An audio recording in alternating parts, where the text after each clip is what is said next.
Tony Soprano collapsed watching ducks leave a swimming pool. A mob boss, one of the most feared men in New Jersey, brought down by birds flying off his property. And that one moment, that specific, ridiculous, completely undignified moment, contains everything that 6 seasons of one of the greatest television shows ever made is actually about.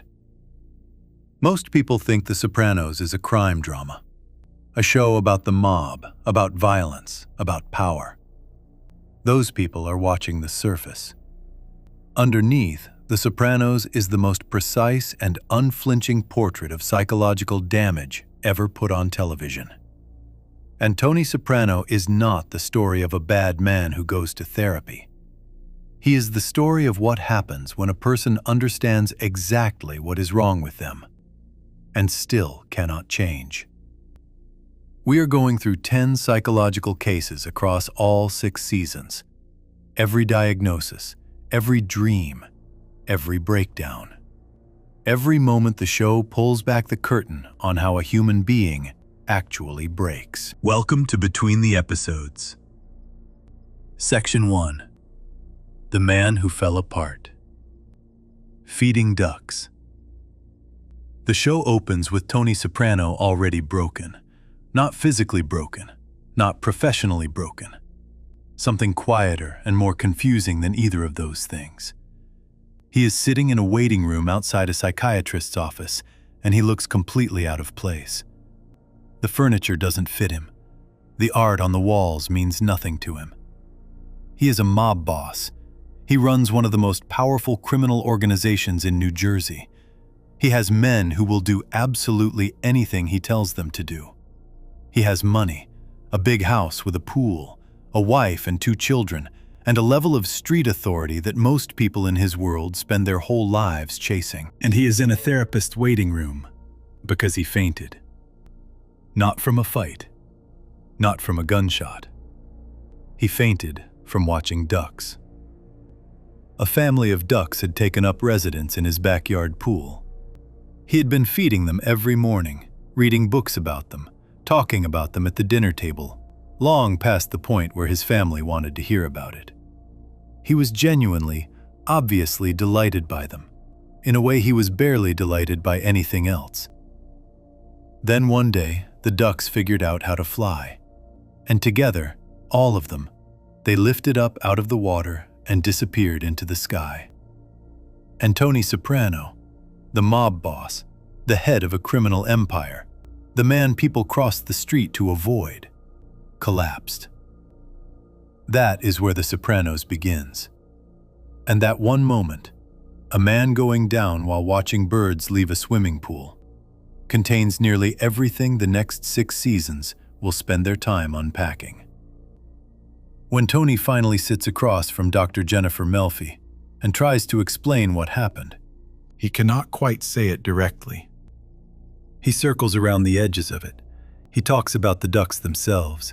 He talks about a dream he had where a bird flew off with something he could not get back. He talks about his father, about how men of that earlier generation had something solid that he cannot find. He says he feels like he arrived at the end of something good, like the best of it was already over before he got there. Melfi listens to all of it. Then she asks him what he was actually afraid of when the ducks left. Tony starts to cry. What was underneath everything? Beneath all the stories about ducks and his father and better days, was the fear of losing his family. His daughter was about to leave for college. His son was moving through his teenage years. The version of Tony who is a father and a husband and a man who keeps everything together felt like it was drifting out of reach. He could not sit with that fear in any normal way, because sitting with fear is the one thing his entire life had trained him never to do. So his body said it instead. His heart raced, his breathing locked up. The alarm signals flooded through him, and he went down. That is what a panic attack is. The mind refuses to say the thing, so the body says it. What Tony has is called panic disorder. The attacks come suddenly, without obvious reason, and they feel completely out of proportion to whatever is happening around him. One minute he is in his backyard. The next, every physical signal his body has is screaming at him that something is terribly wrong, even though nothing around him is dangerous. The show depicts this accurately. The attacks are not dramatic performances. They are ugly and disorienting and deeply embarrassing to a man like Tony, which is part of what makes them so devastating for his sense of himself. The show also gets right something that tends to get missed in discussions about Tony's mental health. Panic disorder almost never travels alone. It comes paired, in Tony's case, with depression. The two conditions work together in a specific way. The panic is the alarm going off, and the depression is the low-grade weight underneath, the gray feeling that follows Tony even on his good days. Melfi names this with a line that becomes one of the most important in the series. She tells Tony that depression is rage turned inward. That is not a throwaway observation. That single phrase describes what Tony Soprano is carrying across all 6 seasons of the show. Now the important question is not just what caused Tony's panic attack in that specific moment. The important question is why his body chose this particular way to break down rather than any other. He was not always someone who fell apart when things became difficult. He was not fainting as a teenager while stealing cars or running errands for the crew. He built his adult life around exactly the opposite of falling apart. His entire identity, inside the mob and outside of it, depends on being the one who does not crack. But there was one time, when Tony was a child, when something got past all of that. And the show traces his panic disorder back to a specific day and a specific place. Tony's father, Johnny Soprano, was a working member of the DeMeo crime family. One day, over a debt that had gone unpaid, Johnny took Tony to a local butcher shop called Satriali's. Tony was young enough that what happened there settled into him permanently. His father beat the butcher badly, right there in front of him. And standing there, watching the man he was supposed to look up to destroy someone over money, Tony had his first panic attack. He was a child watching violence he had absolutely no power over, committed by his own father, in a place he was supposed to feel safe. His body responded then the same way it responds in the first episode of the show, decades later. The specific trigger is different, a butcher shop versus a swimming pool, but the mechanism underneath is identical.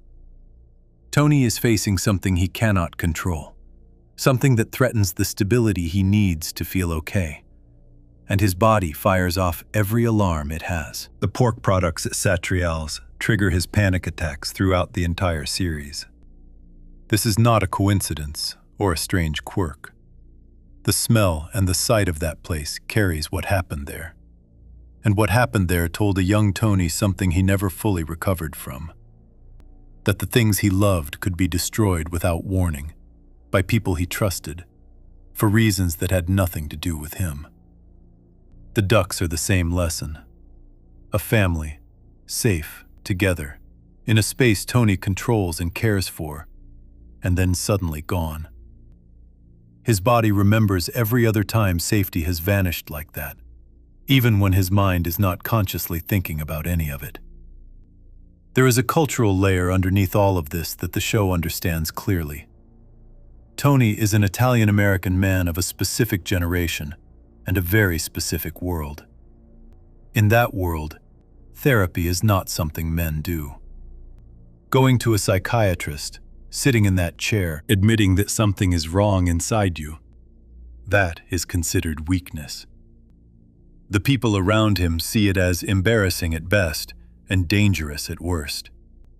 His colleagues would use it against him if they knew. His uncle finds out and treats it as a liability. His mother, when she learns Tony is seeing a therapist, does not worry about him, she gets angry.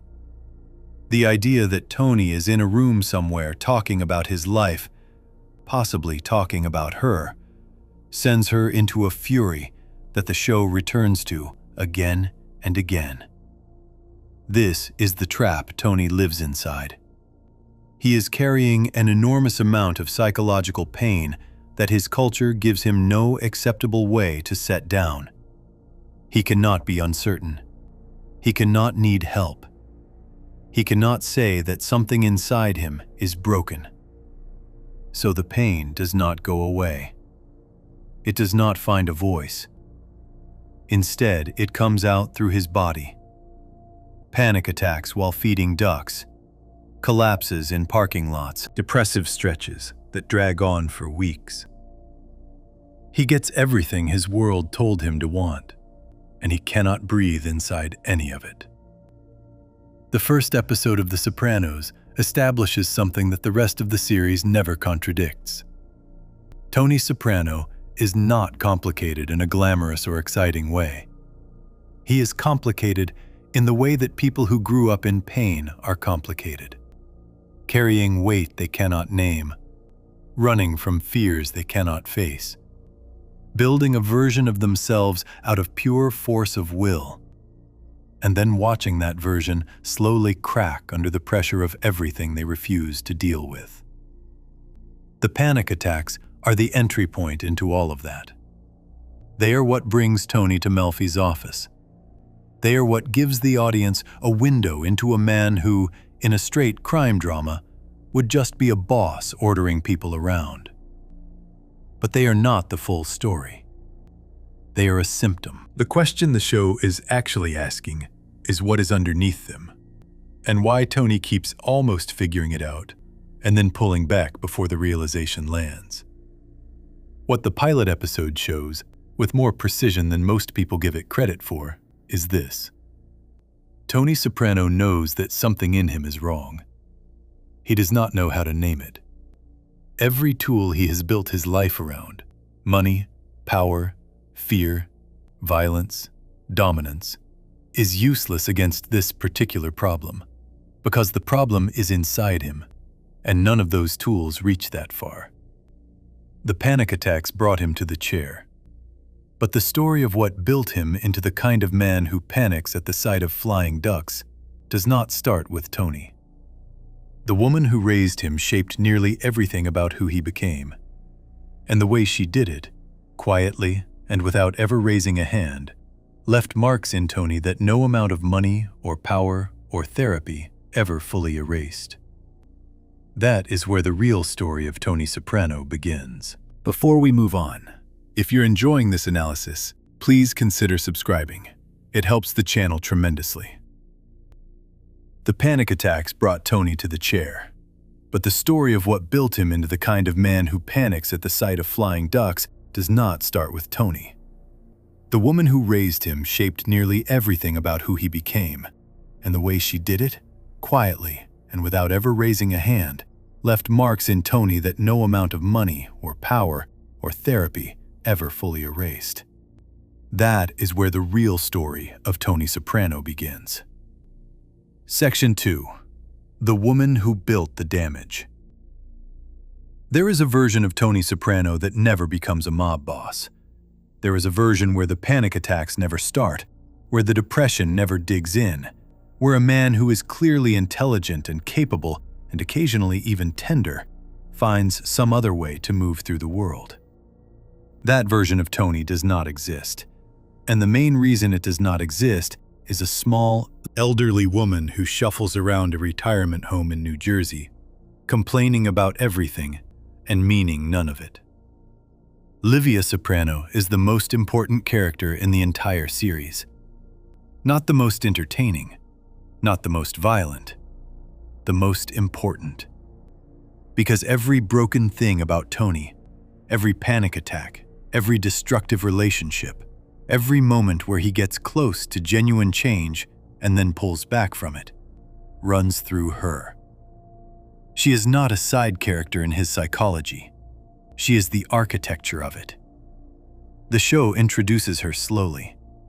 At first, she just seems like a difficult old woman. She complains about the food. She complains about the retirement home Tony wants to move her to. She complains about her health, about her ungrateful children, about a world that has never given her what she deserved. She plays the victim with total commitment, and she does it so consistently and so convincingly that people around her keep responding to her as if she is one. Tony included, for most of his life. But underneath the complaining is something the show gradually makes visible. Livia Soprano does not actually feel like a victim. She feels like someone who has always understood exactly how much power she has and has spent decades using it. Her weapon is not anger, though she has plenty of that. Her weapon is guilt. She talks about sacrificing everything for her children while making absolutely clear through every expression and every pause and every loaded silence that her children have failed to be worth that sacrifice. She says things like she gave her life to her children on a silver platter, and she says it in a tone that makes the person hearing it feel smaller for every good thing that has ever happened to them. She does not hit her children, at least not as adults. She does something that leaves marks that are much harder to locate. She makes them feel that needing anything is shameful, and that whatever they do need, she cannot provide it, and that this is somehow their fault. Tony grew up inside this, every day, for his entire childhood. Dr. Melfi identifies Livia in one episode as having borderline personality disorder. In a later episode, Tony himself tells his sister Janice that Melfi said their mother was a narcissistic personality, someone incapable of experiencing joy. The show leaves both of these descriptions in the air without fully choosing between them, which is itself accurate, because the two conditions can exist together, and in Livia's case, almost certainly do. What matters less than the exact label is what the behavior looked like from the inside, from Tony's position as her son. Livia could not love her children in any way that felt like love to them. This is not a guess or an interpretation layered onto the show. The show states it plainly. When Janice, at one point, tries to raise the question of whether their mother ever actually loved them, even Janice, who is by no means a gentle or generous person, cannot come up with a convincing answer. The person who comes closest to articulating what Livia was is Tony himself, in a conversation with Melfi, when he says his mother was incapable of experiencing joy. Not that she was unhappy, not that life was hard for her. She could not feel joy. That is a different and darker thing. What a child learns when they grow up with a parent like this is a set of lessons so early and so deep that they stop feeling like lessons and start feeling like facts about the world. The lessons Tony learned from Livia were these. Needing things gets you mocked. Showing softness makes you a target. People you love will use your love against you. The world does not reward vulnerability. It punishes it. And the most dangerous thing you can do is let anyone see the version of you that actually wants things. Warmth, connection, to be told that you are okay. Tony absorbed all of this before he had the words to understand any of it. By the time he was an adult, it was not a philosophy he had chosen. It was just how reality worked, as far as he could tell. The show gives one of its clearest windows into what Tony's childhood actually felt like, in an episode called Down Neck in Season 1, when Tony finds himself reflecting on specific memories from when he was young. AJ, his son, might have an attention disorder, and this sends Tony backward in his mind to his own childhood and what growing up in that house was like. He remembers his father. He remembers the crew. He remembers the specific texture of that world, the excitement of it, the money, the way his father's friends carried themselves, alongside something he finds harder to look at directly, which is what was happening inside the house. What was happening inside the house was Livia. There is a scene the show returns to across multiple episodes, pulled from Tony's memory, where a young Tony watches his father and his uncle beat a man badly over a debt. That scene does the obvious psychological damage. It teaches Tony that violence is a tool his world uses casually, and that the men around him will use it without hesitation. But the show is also tracking something quieter and more corrosive, which is what Tony went home to after moments like that. He went home to a mother who could not comfort him because she could not comfort anyone, least of all a child who needed her. The warmth that Livia was incapable of giving becomes one of Tony's defining hungers. It runs through his adult life in ways he barely registers. He is drawn to women who remind him of his mother, not consciously, not because he wants to relive the damage, but because that particular emotional shape is the one his nervous system recognizes as home. Melfi identifies this as a repetition pattern, and it is one of the things she works at trying to make Tony see.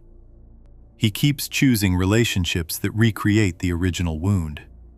He keeps putting himself back in the position of being close to someone who will eventually become cold or critical or threatening, and then being devastated when it happens, even though it keeps happening the same way every time. The most dramatic proof of what Livia is capable of comes in the first season, and the show builds to it carefully. Tony begins seeing Melfi in secret. He tells almost no one. But Livia finds out, through his son AJ, who mentions it without realizing what he is handing her. And her response to learning that her son is in therapy is not worry or relief or anything a person might feel on hearing that someone they love is getting help. She is furious. The idea that Tony is in a room somewhere talking about his life, and specifically that he might be talking about her, is something she cannot stand. So Livia tells Tony's uncle Junior. She passes along the information that Tony is seeing a psychiatrist, knowing exactly what Junior will do with that information in their world. And Junior, using what Livia gave him, orders a hit on Tony. His own uncle, on the suggestion of his own mother, tries to have him killed. The show does not play this as a shock twist. It builds to it so carefully, so slowly, giving the audience enough time to understand exactly who Livia is before it happens, that when it does happen, it feels completely inevitable. Of course she did this. She has been this person the entire time. When Tony finds out, his reaction is one of the most raw moments James Gandolfini ever plays. He goes to Livia's room at the retirement home. He is barely holding himself together. He grabs a pillow. For a few seconds, standing over his elderly mother, he is genuinely thinking about killing her. He does not do it. He walks out. But the fact that he got there, that his mother pushed her own son to that edge, through an act so cold it borders on something beyond ordinary human cruelty, tells the audience everything about the environment that built Tony Soprano. What makes Livia genuinely difficult to look at, and what makes the character so important to understanding Tony's psychology, is that she never sees any of this as wrong. She does not experience guilt the way Tony does. She does not lie awake. She is, as Tony says, incapable of experiencing joy.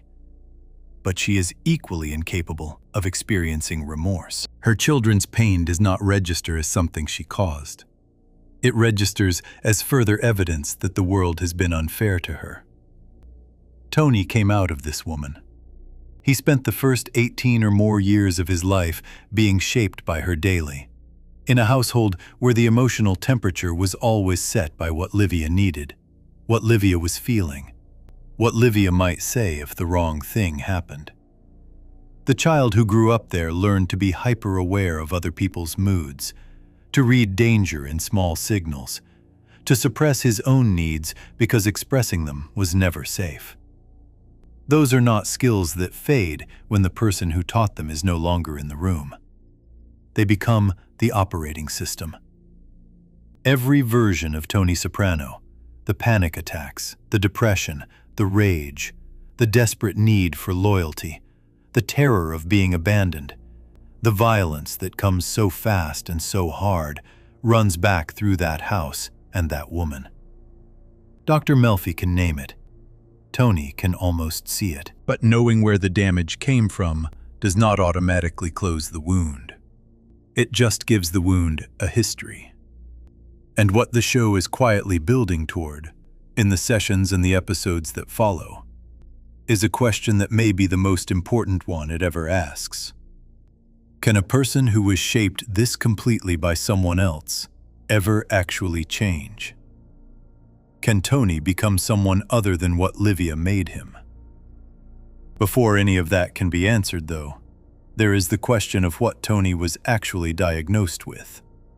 Because Melfi calls it one thing, the evidence in the show points to several others. And the argument over which label fits Tony Soprano turns out to be far more interesting than any single answer. Livia cannot give Tony what he needed from her as a child. She could barely give him anything as an adult. And so Tony keeps moving through the world with this particular hunger. For approval, for genuine warmth, for someone to look at him and mean it, and keeps making choices that feel like they might satisfy it, and never do. Every woman who reminds him of Livia disappoints him the same way Livia did, because that is the only ending that dynamic has ever had. Every subordinate he gets close to eventually triggers the same fear of betrayal. Every moment of genuine warmth is shadowed by the knowledge, buried so deep it barely surfaces consciously, that warmth has always been temporary. All of this is visible in Tony's behavior throughout the show, and Melfi can name it. She can trace it, explain it, connect the adult Tony to the child who built these patterns. But what the show keeps asking, with increasing urgency as the seasons go on, is whether naming something is the same as fixing it. Whether understanding where the damage came from actually closes the wound. And whether a man who has spent his whole life running from the truth about himself is capable of stopping long enough to let the truth actually land. The answer lives partly in what happens between Tony and Melfi across the full run of the series. A relationship that was supposed to be about healing, but turned into something far stranger and more complicated than either of them were prepared for, and which raises its own set of questions about what therapy can and cannot do for a man like Tony Soprano. Before we move on, if you're enjoying this analysis, please consider subscribing. It helps the channel tremendously. But before any of that, there is a more fundamental question that the show spends considerable time on. Melfi gives Tony a diagnosis. The evidence across 6 seasons complicates that diagnosis significantly, and the argument over which label actually fits turns out to be far more interesting than any single answer. Section 3. What is actually wrong with Tony Soprano?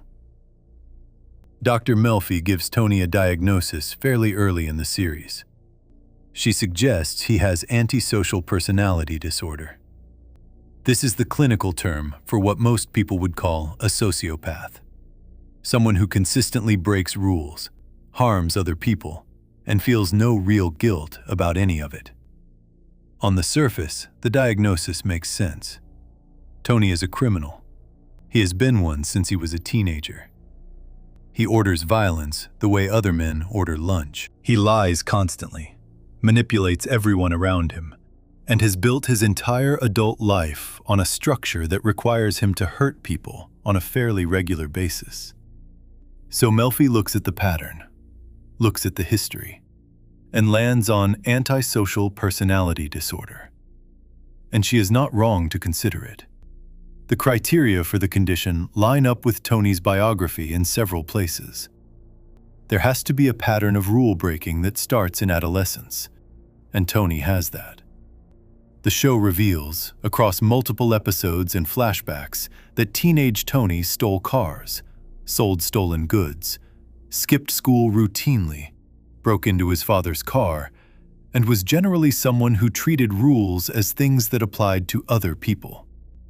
He did not drift into this behavior reluctantly. He moved toward it with something closer to enthusiasm, because his father's world made it look like the only version of strength available to him.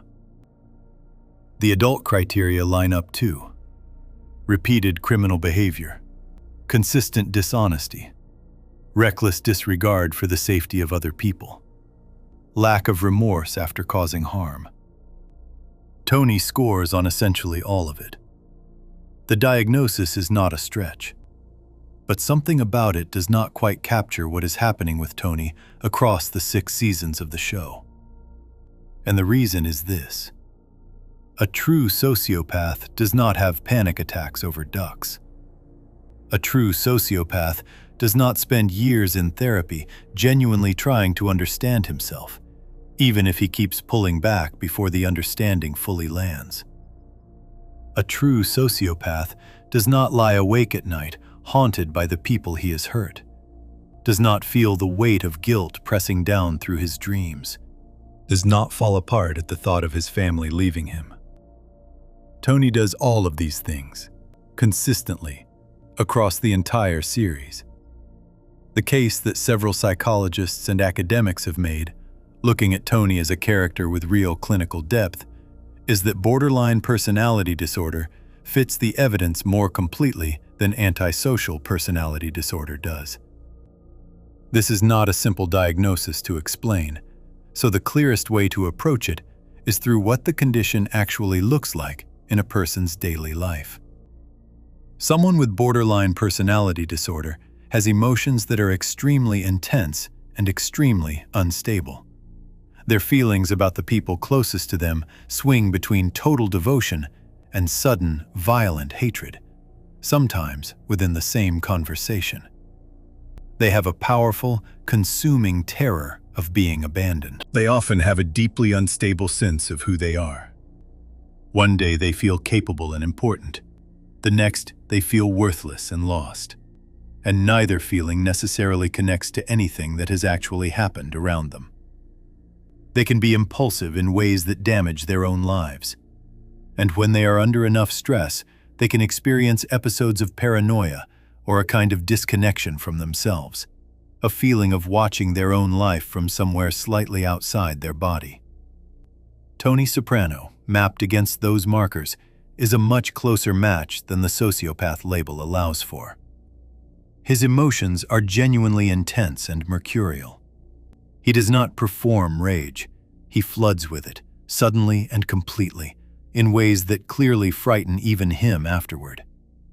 He can be warm and generous and genuinely moved by something beautiful, and then turn cold in a moment, and then feel genuine remorse about the coldness, and the whole cycle happens without him having real control over any of it. This is not the flat, calculating effect of someone who simply does not feel things. This is a person whose feelings are too large and too fast for him to manage. The fear of abandonment runs through everything he does. The ducks leaving trigger a collapse. The possibility of his children growing up and moving away fills him with something close to dread. When Carmela pulls away from him emotionally, Tony does not respond with indifference. He responds with escalating, desperate attempts to pull her back. Gifts, attention, promises, the occasional moment of real vulnerability. Because the distance feels genuinely unbearable to him. He needs the people around him to stay. Not because they are useful to him, because their presence is the only thing that keeps a particular kind of darkness from moving in.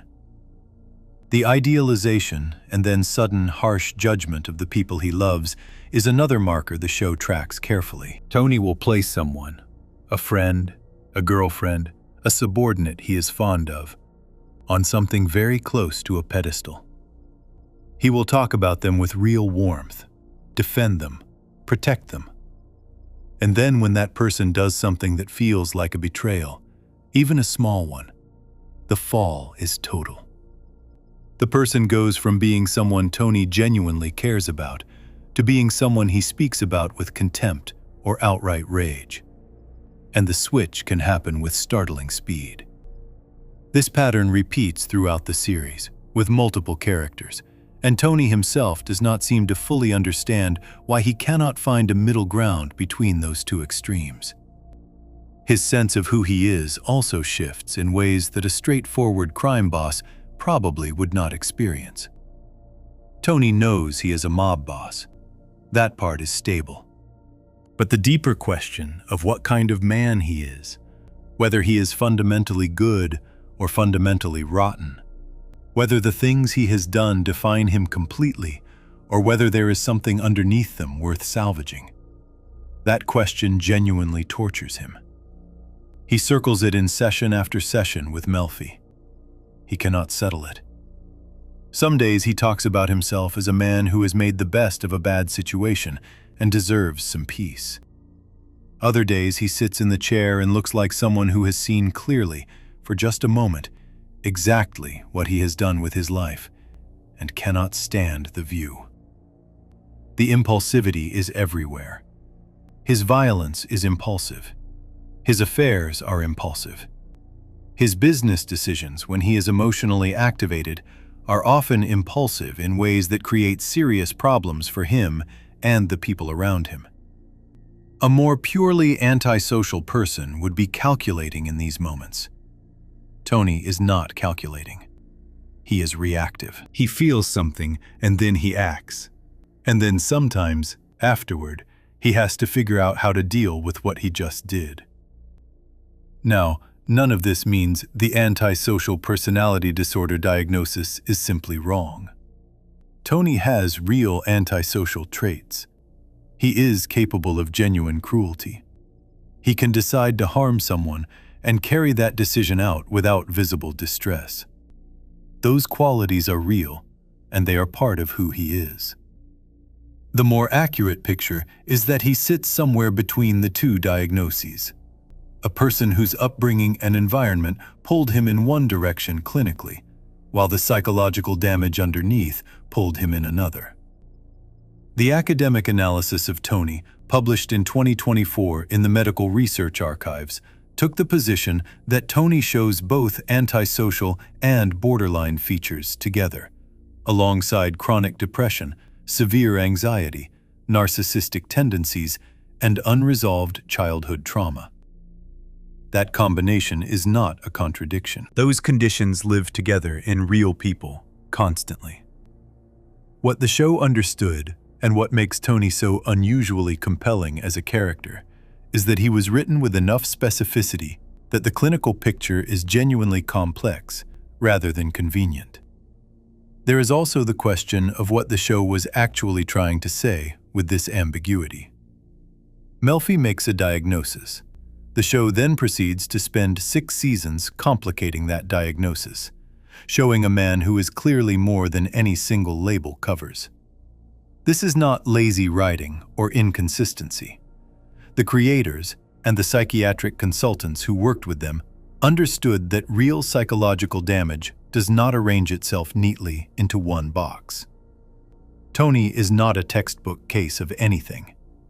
He is a person, built by specific experiences, carrying specific damage, expressing it in ways that borrow from multiple clinical categories without belonging completely to any of them. What the borderline diagnosis does better than the antisocial one is account for the suffering. A classic sociopath does not suffer the way Tony suffers. The panic attacks, the depression, the nightmares, the guilt that surfaces in dreams even when he cannot access it while awake. These are not the experiences of someone who simply does not feel things. Tony feels things enormously. The tragedy the show is tracking is a man who was taught from childhood that those feelings were dangerous and shameful, who built an entire life around suppressing them, and who is now finding that suppression has a cost his body and mind are increasingly refusing to absorb. Before we move on, if you're enjoying this analysis, please consider subscribing. It helps the channel tremendously.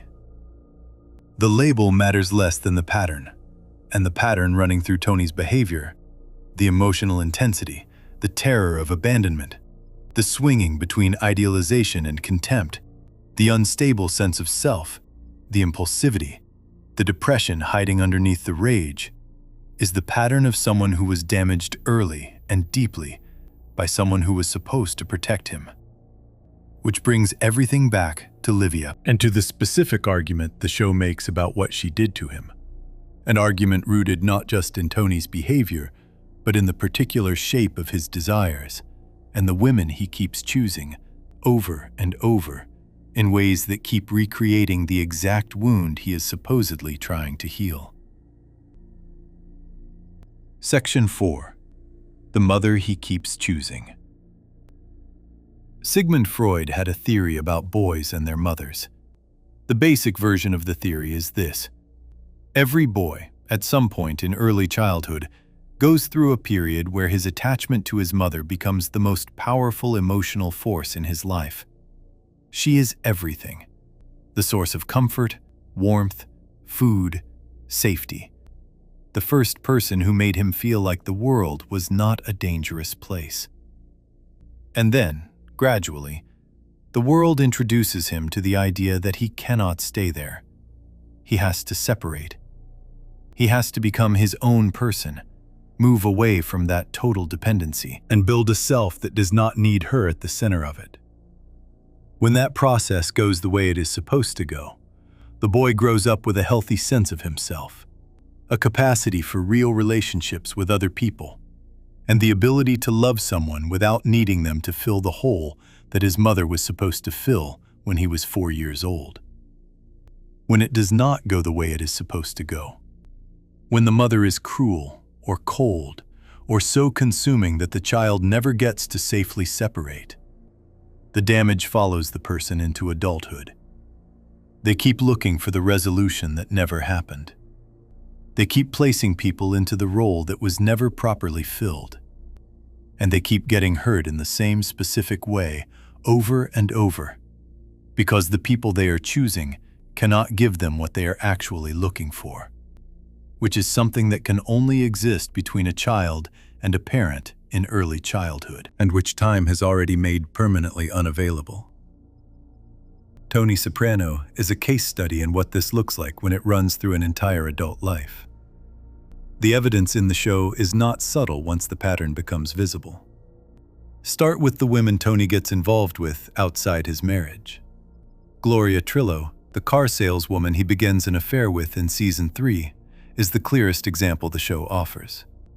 Gloria is beautiful, exciting, and completely unlike Carmela on the surface.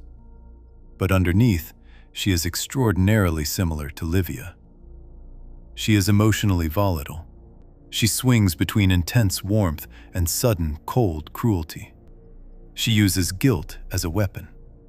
She is capable of genuine tenderness, followed almost immediately by something that feels like contempt. She tells Tony at one point that he should kill her. A level of emotional chaos that mirrors almost exactly the kind of environment Livia created in the Soprano household for decades. Tony does not choose Gloria because she is safe or because she makes him happy. He chooses her because she feels familiar.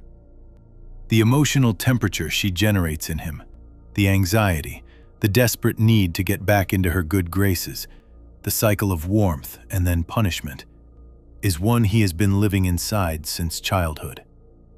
His nervous system recognizes it as home, even though home was never actually safe. Melfi identifies this directly. She works with Tony across multiple sessions to try to help him see the repetition, that he keeps finding versions of his mother in the women he is drawn to, keeps setting himself up to experience the same dynamic, keeps hoping that this time, the ending will be different. The insight is real, and Tony can grasp it intellectually. But grasping something intellectually and actually changing the behavior driven by it are two completely different things. Tony walks out of Melfi's office understanding the pattern and then walks straight back into it. The Freudian argument about Tony goes deeper than just the women he chooses, though. There is a specific concept in the academic work on the Sopranos, explored in detail in a peer-reviewed paper from McEwen University, built around what Freud called the damage a parent can do to a child's sense of their own worth and power. In Tony's case, Livia did not build him up. She tore him down. Consistently, methodically, and without apparent awareness that what she was doing constituted harm. She mocked him. She dismissed him. When he achieved things, she found ways to make those achievements feel small or irrelevant. When he needed her to be proud of him, she found ways to make him feel like pride was something he had not earned, and probably never would. She compared him unfavorably to his father, while simultaneously making his father seem like a saint who existed primarily to contrast with Tony's failures. She used every interaction to remind him, through tone and expression and the specific cruelties she had spent decades perfecting, that he was never quite enough. For a boy growing up in that environment, the message gets absorbed at a level well below conscious thought. It becomes a feeling rather than a belief, a permanent, ambient sense of inadequacy that Tony carries into every room he walks into for the rest of his life. No amount of money changes it. No amount of power changes it. Tony can be the most feared man in New Jersey, can have a crew of men who will do whatever he says, can sit at the head of a table while other men defer to him completely, and still carry, underneath all of that, the feeling of a child who could never make his mother look at him with anything resembling approval. This is where Tony's particular version of rage comes from. The academic paper on this subject describes what Livia created in Tony as a form of deep psychological damage to his sense of masculine worth. A wound inflicted not through any single dramatic event, but through the daily accumulation of a childhood spent being told, in every way except directly, that he was not good enough. The rage that follows Tony everywhere, that floods through him so fast and so completely that it frightens even the people who are supposed to be frightened of him, is not just a character trait or a mob boss affectation. It is the adult expression of a feeling that has no proper outlet. He cannot be angry at Livia the way the anger actually needs to go, because the target of the anger is his mother, and everything he was raised to believe tells him that kind of anger is forbidden, disloyal, a betrayal of family. So the anger moves sideways. It comes out at people who have done far less to deserve it. It comes out at subordinates who step out of line, at strangers who look at him wrong, at Carmela during arguments that start about something small and then escalate past all proportion to the actual subject. The show makes this explicit in season 1, in a scene that is easy to miss but difficult to forget once it registers. Tony learns that Livia is having trouble with her answering machine. He drives over to help her. She is dismissive of his help. She is dismissive of him. And something about this ordinary, domestic, completely undramatic moment, a son helping his difficult mother with a piece of technology, breaks something in Tony that all the violence and stress of his criminal life has not managed to break. He gets in his car and falls apart.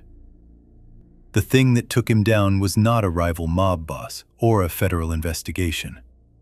It was his mother being dismissive of him in her living room, the way she has been his entire life. Melfi watches all of this from across the room over many sessions, and she understands something about it that Tony cannot quite see himself. The damage Livia did was to the deepest layer of Tony's sense of himself, not to his public identity. He knows he is powerful and respected. To the private, interior sense of worth that sits underneath all public identity. The layer that was supposed to be built in childhood by a parent who looked at their child and communicated in 100 small ways that the child mattered and was loved and did not need to earn the right to exist. Tony never got that. So he has been, on some level, trying to earn it ever since. The money is partly an attempt to earn it. The power is partly an attempt to earn it. Even the therapy, his willingness to sit in that chair and look at the most uncomfortable parts of himself, is partly an attempt to earn it. To become, finally, someone who deserves the thing his mother never gave him. The tragedy the show understands and builds toward slowly enough that it takes the full 6 seasons to see completely, is that this is not a wound that can be healed by achievement. It could only have been healed by the person who made it, at the time it was being made, in ways that are now decades in the past and completely beyond reach. Livia cannot give Tony what he needed from her as a child. She could barely give him anything as an adult. And so Tony keeps moving through the world with this particular hunger, for approval, for genuine warmth, for someone to look at him and mean it, and keeps making choices that feel like they might satisfy it, and never do. Every woman who reminds him of Livia disappoints him the same way Livia did, because that is the only ending that dynamic has ever had. Every subordinate he gets close to eventually triggers the same fear of betrayal.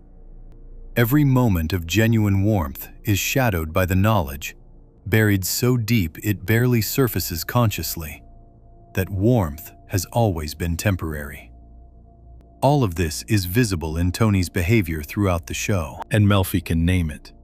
She can trace it, explain it, connect the adult Tony to the child who built these patterns.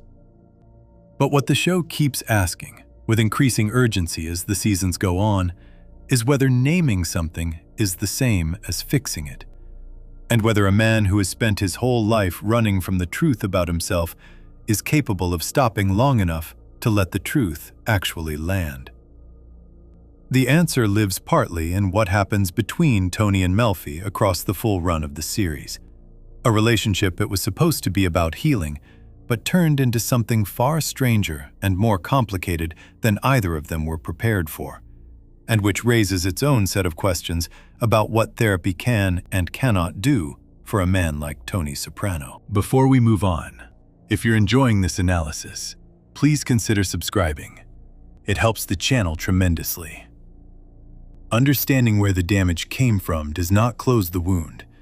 It just gives the wound a history.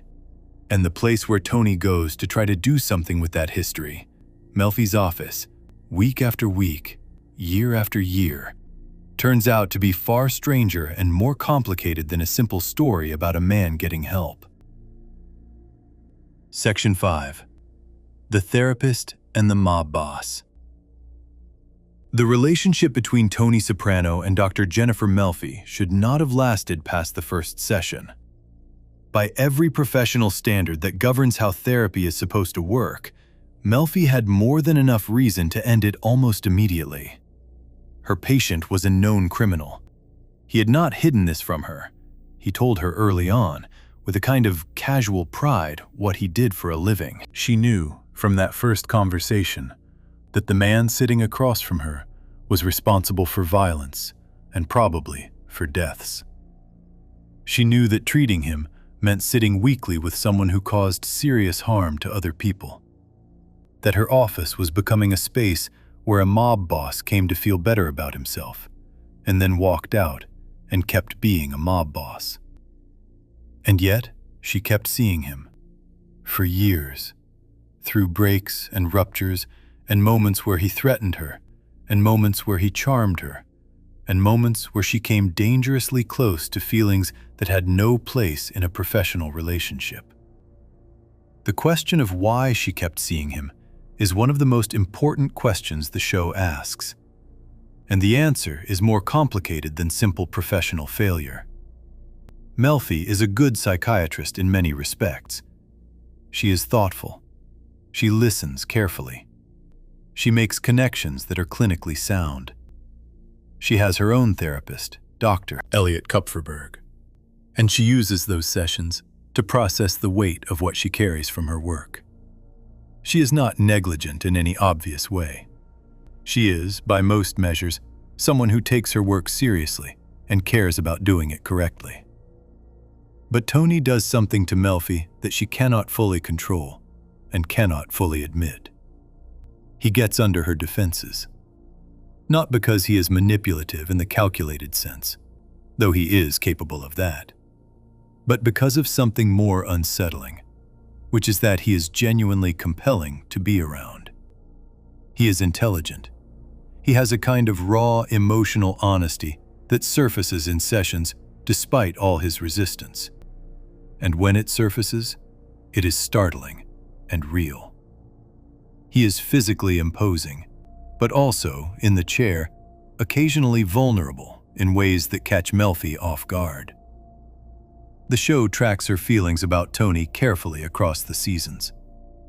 In the first season, she has a dream in which she is attacked and sexually assaulted in a parking garage. The dream is disturbing on its own terms, but the part the show focuses on is what happens next in the dream. A large, powerful dog appears and tears her attacker apart. In her own therapy session the next day, Melfi recognizes that the dog is Tony. Her unconscious mind has placed him in the role of protector. She knows what that means. She knows what it means that she is dreaming about her patient as a force that keeps her safe, and she knows it crosses lines that she is supposed to maintain. The show also tracks a period where Melfi is actually attacked and assaulted in real life, in a parking garage, and the legal system fails her. The man responsible walks free on a technicality. In the episode that follows, called Employee of the Month, Melfi sits across from Tony and says almost nothing. She has a secret. She knows that if she told Tony what happened and who did it, he would handle it. The man who attacked her would not walk free. There would be a very different kind of justice, delivered very quickly, and she would never have to worry about running into him again. She does not tell Tony. She sits with the knowledge and says nothing, and the effort of not saying it is one of the most quietly devastating performances in the entire series. But the fact that the thought exists, that she is sitting there doing the math on whether to use her patient as a weapon, tells the audience exactly how far the lines have already shifted in this room. This is what the show is building around the clinical concept of countertransference. In therapy, transference is when the patient projects feelings from past relationships onto the therapist, treating the therapist as if they are a parent or an authority figure, or someone they are romantically drawn to, based not on who the therapist actually is, but on who they unconsciously remind the patient of. Countertransference is the reverse. When the therapist develops feelings in response to the patient that come from the therapist's own psychology, rather than from an objective clinical assessment. Tony's transference toward Melfi is one of the most visible dynamics in the show. He is drawn to her from early in their relationship. He has a dream in season 1 in the episode Pax Soprano, where he and Melfi are sexually involved. He brings her gifts. He fixes her car when he overhears that it is having problems. He tries repeatedly to move their relationship into territory that is outside the therapeutic frame. And when she holds the line, he responds with frustration and sometimes with genuine anger, because her maintenance of that boundary reads to him as rejection. The transference toward Melfi as a mother figure runs alongside the romantic transference. Melfi is warm. She listens without judgment. She does not punish him for what he reveals about himself. She reflects things back to him without cruelty. None of these qualities sound remarkable in isolation, but for a man who grew up with Livia, who was never warmly listened to, who was consistently punished for revealing anything vulnerable, who was made to feel that his inner life was an imposition on the people around him. They are extraordinary. Melfi, in the chair, is the opposite of what Tony grew up with. And Tony responds to that with a depth of attachment that goes well past what the professional relationship is supposed to carry. The sessions in the early seasons actually produce real movement. This is important to acknowledge because the show does not present the therapy as a complete failure. In the first 3 seasons, Tony makes genuine progress. He develops insight into his relationship with Livia that he did not have before. He begins to understand the repetition pattern, the way he keeps choosing people who recreate the original dynamic. He connects his panic attacks to their actual sources, rather than to the surface triggers. His depression shows some signs of lifting. There is a version of this therapeutic relationship that could have led somewhere meaningful, but the therapy stalls and eventually runs itself into the ground for a reason that connects directly to Melfi's countertransference.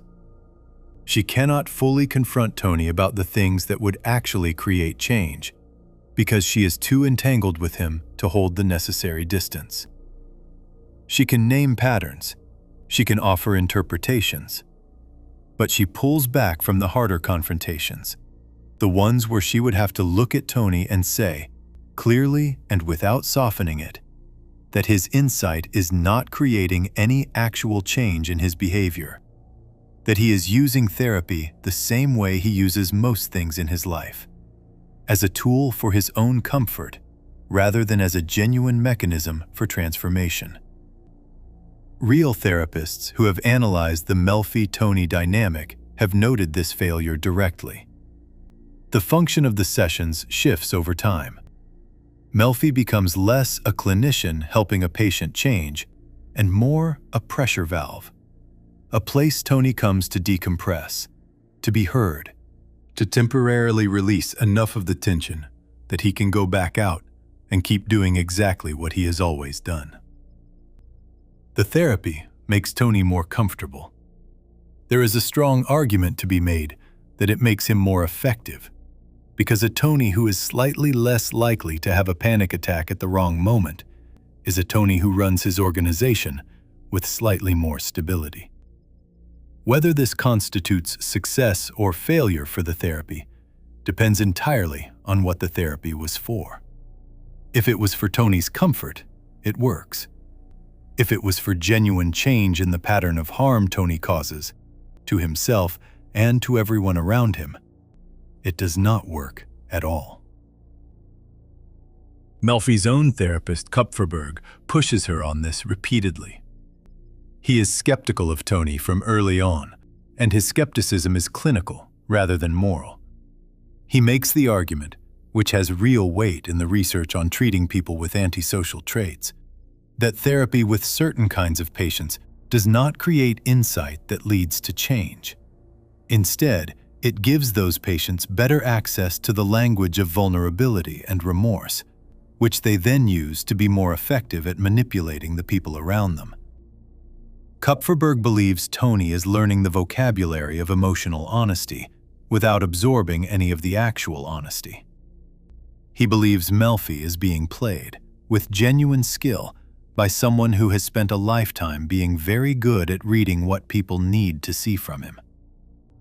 Melfi resists this interpretation for most of the series. She believes she is helping Tony. She believes that the moments of genuine insight she observes in the sessions are real, and that they matter, and that they could eventually accumulate into something that actually shifts his behavior. The show never fully resolves this argument. What it does instead is let the audience watch both possibilities simultaneously. A man who is genuinely suffering and genuinely trying to understand himself, and a man who is using his suffering as cover, who finds in Melfi's compassion the same resource that Livia taught him every relationship contained, which is something to be managed and extracted rather than genuinely entered. There is a dimension to the Melfi and Tony relationship that the show never states directly, but builds carefully enough that it becomes impossible to miss. Melfi's journey with Tony. The initial fascination, the gradual entanglement, the slow erosion of the professional distance she is supposed to maintain. The years of believing she is helping when the evidence increasingly suggests otherwise. And the final, difficult moment of letting go mirrors almost exactly what happens to the audience across the same 6 seasons. The viewer starts where Melfi starts, curious, slightly cautious, aware that this is not someone they would trust in real life, but drawn in by the specificity of who he is and what he is carrying. In the early seasons, both Melfi and the audience are in roughly the same position, watching Tony with a mixture of genuine concern and something that feels uncomfortably close to affection, finding themselves moved by the moments of real vulnerability, wanting something good to happen for him, even while knowing that something good happening for Tony usually means something bad happening for someone else. As the seasons progress, both Melfi and the audience go deeper. The investment grows. The knowledge of who Tony is accumulates alongside the feelings that knowledge should probably be dismantling. Melfi knows, by season 3, that Tony is not changing in any fundamental way. She continues anyway. The audience knows, by season 3, everything Tony is responsible for. They continue anyway. Both are in the grip of something that understanding does not release them from, which is the specific attachment that forms when you have spent enough time inside someone's experience that their pain feels genuinely important to you, regardless of what they have done with it. Melfi's own therapist, Kupferberg, pushes her repeatedly on what she is actually doing in those sessions. His argument is clinical and uncomfortable, that she is not helping Tony change. She is helping Tony feel better about not changing, and that her continued investment in the relationship says more about her own psychology than it does about any realistic hope for Tony's improvement. Melfi resists this for years. The audience, if Kupferberg's argument were made directly to them about their own investment in Tony, would resist it too. Both responses come from the same place, a genuine emotional connection that has built up over time and that feels, from the inside, like it must mean something, must be pointing towards something, must eventually produce some result proportionate to the feeling. The moment Melfi finally ends the therapy is constructed to land on the audience the same way it lands on Tony. Abruptly, without the emotional preparation that the depth of the investment seems to demand. She has read research. She has made a clinical decision. She closes the relationship in a single session after years of weekly contact. And the termination is swift and professional and devastating in its swiftness. Tony accuses her of acting immorally. The audience, watching, understands the accusation, even while recognizing it is completely self-serving. They feel the loss of the sessions in something like the way Tony feels it, as an ending that does not match the weight of what is being ended. What the show is doing in this parallel is precise and intentional. By making Melfi's journey with Tony a reflection of the viewer's own journey, it puts the audience in the uncomfortable position of examining their own attachment. If Melfi was wrong to keep investing in Tony, if Kupferberg was right that the investment was producing comfort rather than change, enabling rather than healing, then the audience's own sustained emotional investment across 6 seasons is open to the same question. Were they rooting for someone worth rooting for? Were they being moved by something real, or by a very sophisticated performance of something real? The show does not answer this. It just makes sure the question is available. The most honest answer is probably that both are true at once. Tony's suffering is real. His use of it is also real. Neither cancels the other out. The termination of the therapy, when it finally comes in the second-to-last episode of the entire series, is abrupt and devastating for Tony. Melfi ends it in a single session, after reading research that finally makes Kupferberg's argument undeniable to her. Tony's response is to accuse her of acting immorally, not of being wrong or of misreading him, but of doing something wrong. It is one of the most revealing things he says in the entire series. The immediate reaching for the moral accusation, the refusal to look at what her decision might be responding to, the pure self-focus in a moment that is supposedly about his well-being.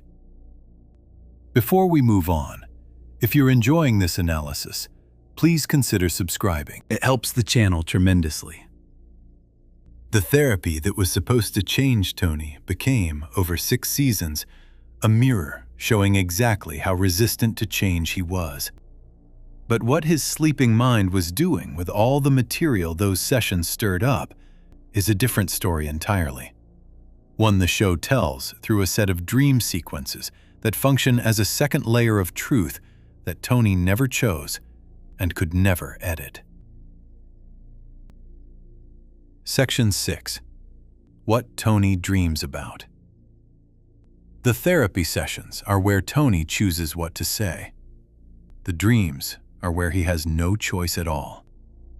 This is the distinction the show understands and builds on across all 6 seasons. Tony in Melfi's office is still Tony, still managing, still performing at least a partial version of himself, still deciding in real time what to reveal and what to protect.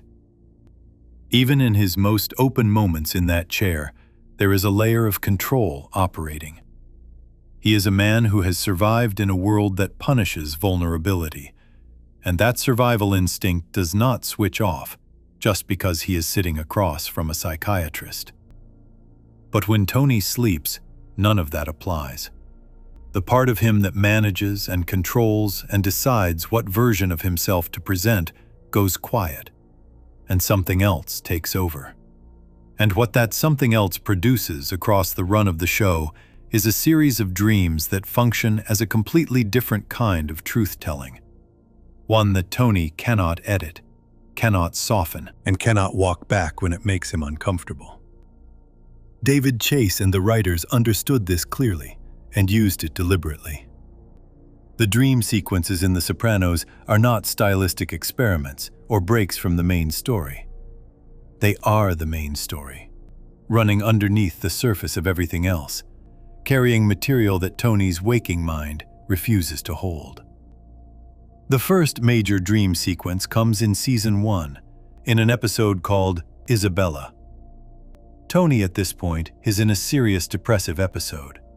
He is barely functional, sleeping too much, barely eating, struggling to perform even basic tasks.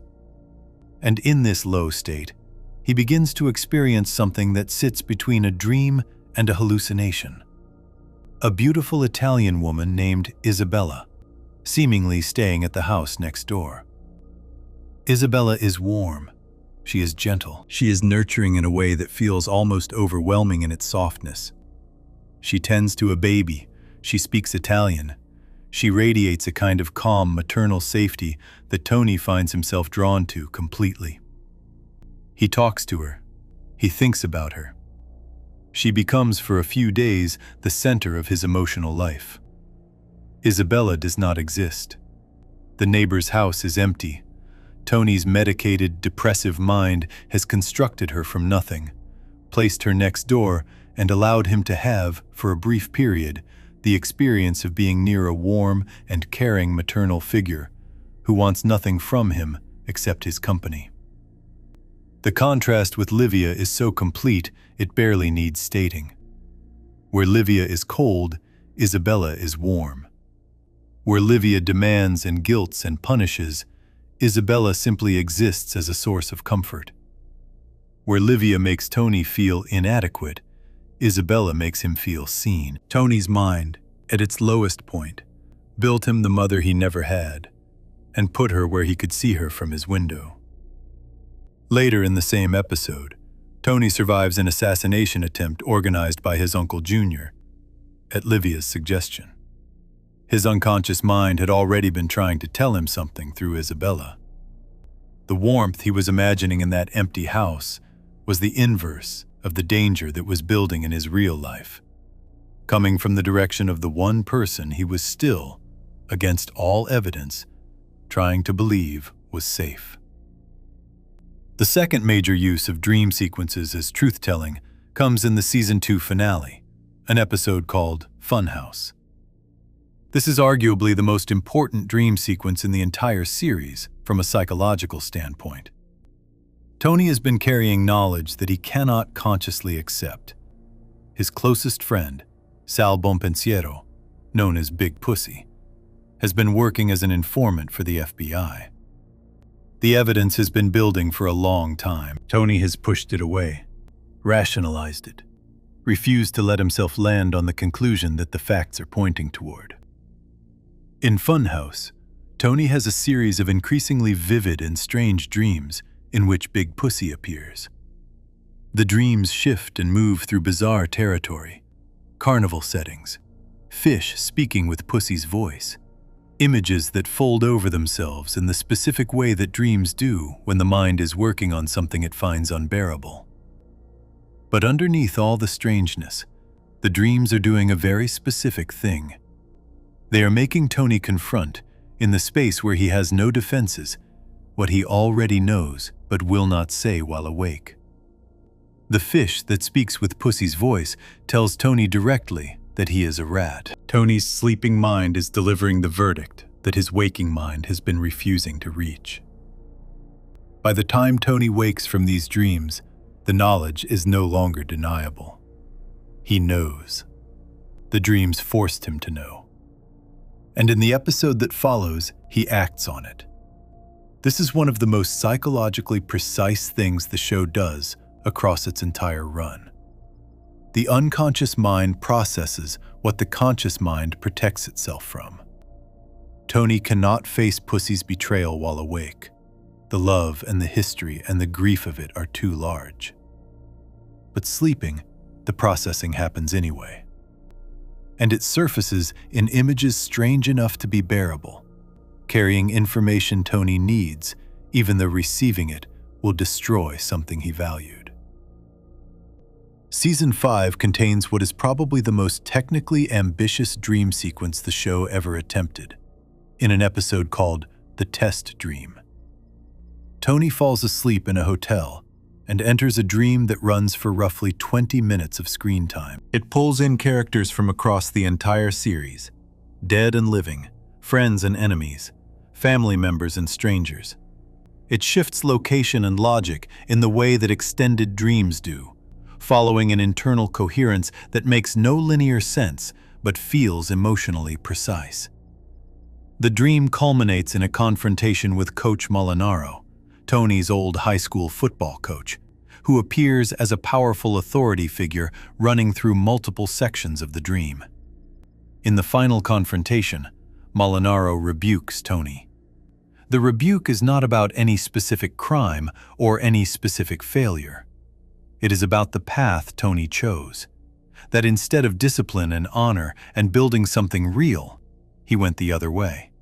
And what he built in the other direction has been costing him ever since. This is Tony's conscience speaking in the only form he can receive it. He cannot sit in Melfi's office and have this conversation. The conscious Tony, the one who has spent decades constructing justifications for the life he lives, would not allow it. But asleep, with the coach, a genuine authority figure from before Tony was fully formed, from the period when different choices were still available, the truth comes through. The life he built is not what he wanted. The man he became is not who he could have been. And somewhere inside him, beneath all the power and the money and the fear he generates in other people, he knows this. Season 6 adds another layer. In the episode Kennedy and Heidi, Tony has killed Christopher, his nephew and protege, the person who was in some ways closest to him across the full run of the series. The killing is not a dramatic mob confrontation. Tony causes a car crash and then, when Christopher is incapacitated and helpless, holds his nose and mouth shut. He murders Christopher quietly, almost gently, in a way that has shocked viewers since the episode aired. What is equally shocking is what comes after. Tony goes to Las Vegas. He takes drugs. He watches the sunrise over the desert and laughs. Not the laugh of someone in pain, but the laugh of someone who feels, in this moment, free. And then he dreams.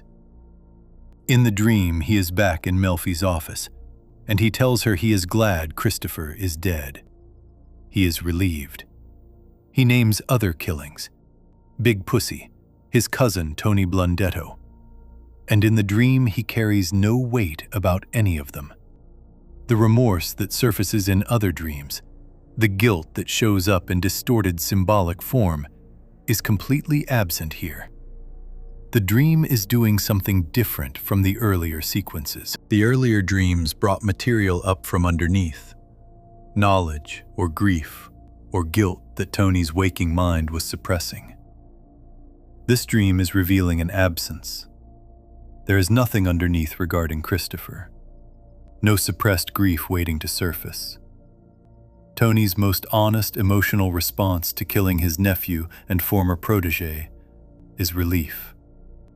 The dream simply confirms it, in a space where confirmation is not filtered through the performance of appropriate feeling. The dream sequences across the full series form a record of Tony's inner life that is more complete and more honest than anything he says in therapy. They show the guilt he cannot consciously claim, the grief he cannot directly feel, the knowledge he refuses to carry while awake, and the occasional terrifying absence where feeling should be. Together, they build a portrait of a man whose interior life is both richer and darker than the version he presents to the world, and darker, sometimes, than even he is aware of. Freud's basic argument about dreams was that they are the mind's way of processing material that the waking self cannot handle directly. The Sopranos takes that argument seriously and builds an entire parallel narrative out of it. Everything Tony cannot say in Melfi's office, everything he manages and controls and withholds in his waking life, finds its way out in these sequences, in forms strange enough to pass through his defenses, but clear enough, on reflection, to mean something specific. The audience, watching Tony sleep, knows things about him that Tony himself may not fully know. That is an unusual position for a viewer to be in, understanding a character more completely than the character understands himself.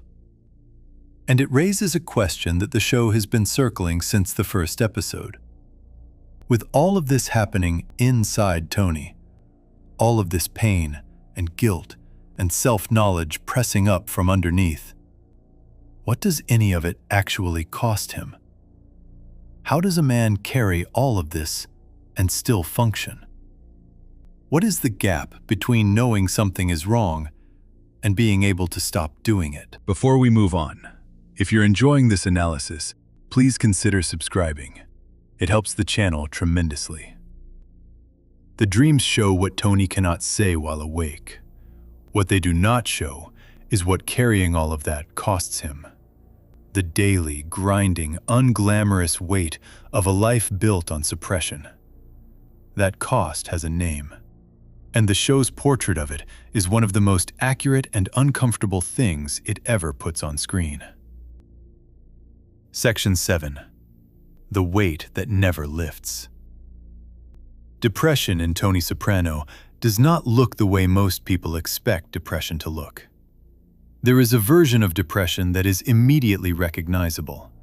A person who cannot get out of bed, who cries without knowing why, who goes quiet and retreats from the world in ways that are visible to everyone around them. That version exists and is real. Tony's version is different, and the show takes considerable care to show how different it is. Because the version Tony carries is the kind that hides in plain sight. It disguises itself as anger, It disguises itself as restlessness. It disguises itself as the behavior of a man who is simply difficult, simply volatile, simply someone you do not want to be around on a bad day. The line Melfi delivers in the first season, that depression is rage turned inward, is the key that unlocks the whole picture. What she is describing is a specific mechanism. When a person has anger that cannot find its proper target, when the thing they are actually furious about is something they cannot face directly or cannot safely express, that anger does not disappear. It turns. It moves inward and becomes a kind of weight that the person carries against themselves. The self-criticism that Tony engages in, the periods of flatness and gray exhaustion that follow his explosive episodes, the sense that nothing he builds or earns or achieves ever actually satisfies him. All of it runs through this mechanism. The anger that cannot find its proper target, in Tony's case, is the anger at Livia. That is where the original fuel for all of it comes from. A child who is raised by a parent who cannot love them, who mocks them and dismisses them and withholds the warmth that every child requires, develops rage toward that parent. This is completely natural. The rage is a reasonable response to an unreasonable situation. But in Tony's world, both the world of his household and the world of Italian-American organized crime culture that surrounded it, rage directed at your mother is the most forbidden thing there is. Family is everything. Mothers are sacred. You do not turn against your mother. You do not even allow yourself to feel that you want to. So the rage goes nowhere. It cannot go at Livia. It cannot even be fully acknowledged as existing. And from childhood onward, it sits inside Tony and turns inward, and becomes the depression that Melfi is treating from the first episode of the show. The show depicts Tony's depressive episodes with a specificity that mental health professionals have repeatedly noted is accurate. In Season 1, there is an extended period where Tony is barely functional. He is sleeping too long. He cannot generate enthusiasm for anything. The things that usually animate him, the business, the family dinners, the crew, the basic texture of his daily life, feel flat and far away. He is going through the motions of being Tony Soprano while something essential has gone offline inside him. This is not dramatized as a crisis. The show presents it quietly, almost mundanely, which is exactly how long-term depression tends to present in reality. Not as a dramatic collapse, but as a persistent, grinding absence of the feeling that anything matters. The depressive episodes and the panic attacks coexist in Tony throughout the series, and the show gets their relationship right. The panic is acute. It comes suddenly. It is overwhelming while it lasts, and then it passes. The depression is chronic. It sits underneath everything, heavier on some days than others, never fully lifting even when Tony appears to be functioning well. He can be laughing at the bada bing and depressed. He can be sitting at a dinner table with his family and depressed. The depression is not an event, it is a condition, a permanent atmospheric quality to his inner life that changes in intensity but never fully clears. What the show also captures is the specific way Tony attempts to treat his own depression through the means available to him. Food is the most consistent one. Tony eats the way people eat when they are trying to fill something that food cannot reach. Not out of hunger, but out of a need for comfort, for sensation, for the brief and temporary satisfaction of wanting something and getting it. The eating is both a symptom and a coping mechanism, which is a combination that makes it very difficult to address because the behavior that signals the problem is also the behavior that temporarily reduces the pain of it. Sex functions similarly. Tony's pattern of affairs across the series is not purely about desire or opportunity. There is a compulsive quality to it, the need for new pursuit, new conquest, new evidence that he is wanted and powerful and capable of being desired. Each new affair delivers a temporary lift, a period of heightened feeling that cuts through the flatness. And then the flatness returns, and the compulsion moves toward the next one. This is depression behaving the way depression often does in people who have a lot of resources and access to stimulation. Not retreating into stillness, but chasing sensation, because sensation is the fastest available route away from the gray weight underneath. The violence also carries some of this function, though the show is careful about how explicitly it states this. There are moments, and the show places them deliberately, where Tony's physical violence delivers something that looks, in the immediate aftermath, like relief. The adrenaline, the sense of power, the absolute clarity of a physical confrontation compared to the murky and unresolvable interior world he otherwise lives in. These things cut through the depression the way the affairs and the food do. Briefly, temporarily, with the same pattern of return once the effect wears off. Melfi watches all of this and treats it with medication alongside the therapy sessions. Tony is prescribed medication for the panic attacks and for the depression from early in the series. The show depicts this honestly. The medication helps, to a degree. It takes some of the edge off. It makes the panic attacks less frequent or less severe during periods when Tony is taking it consistently. But it does not resolve anything at the source, and the show never pretends that it does. Tony on medication is still Tony. The underlying architecture of his psychological life, the rage that turned inward, the childhood damage, the patterns built around survival in an environment that was never safe, is not altered by the medication.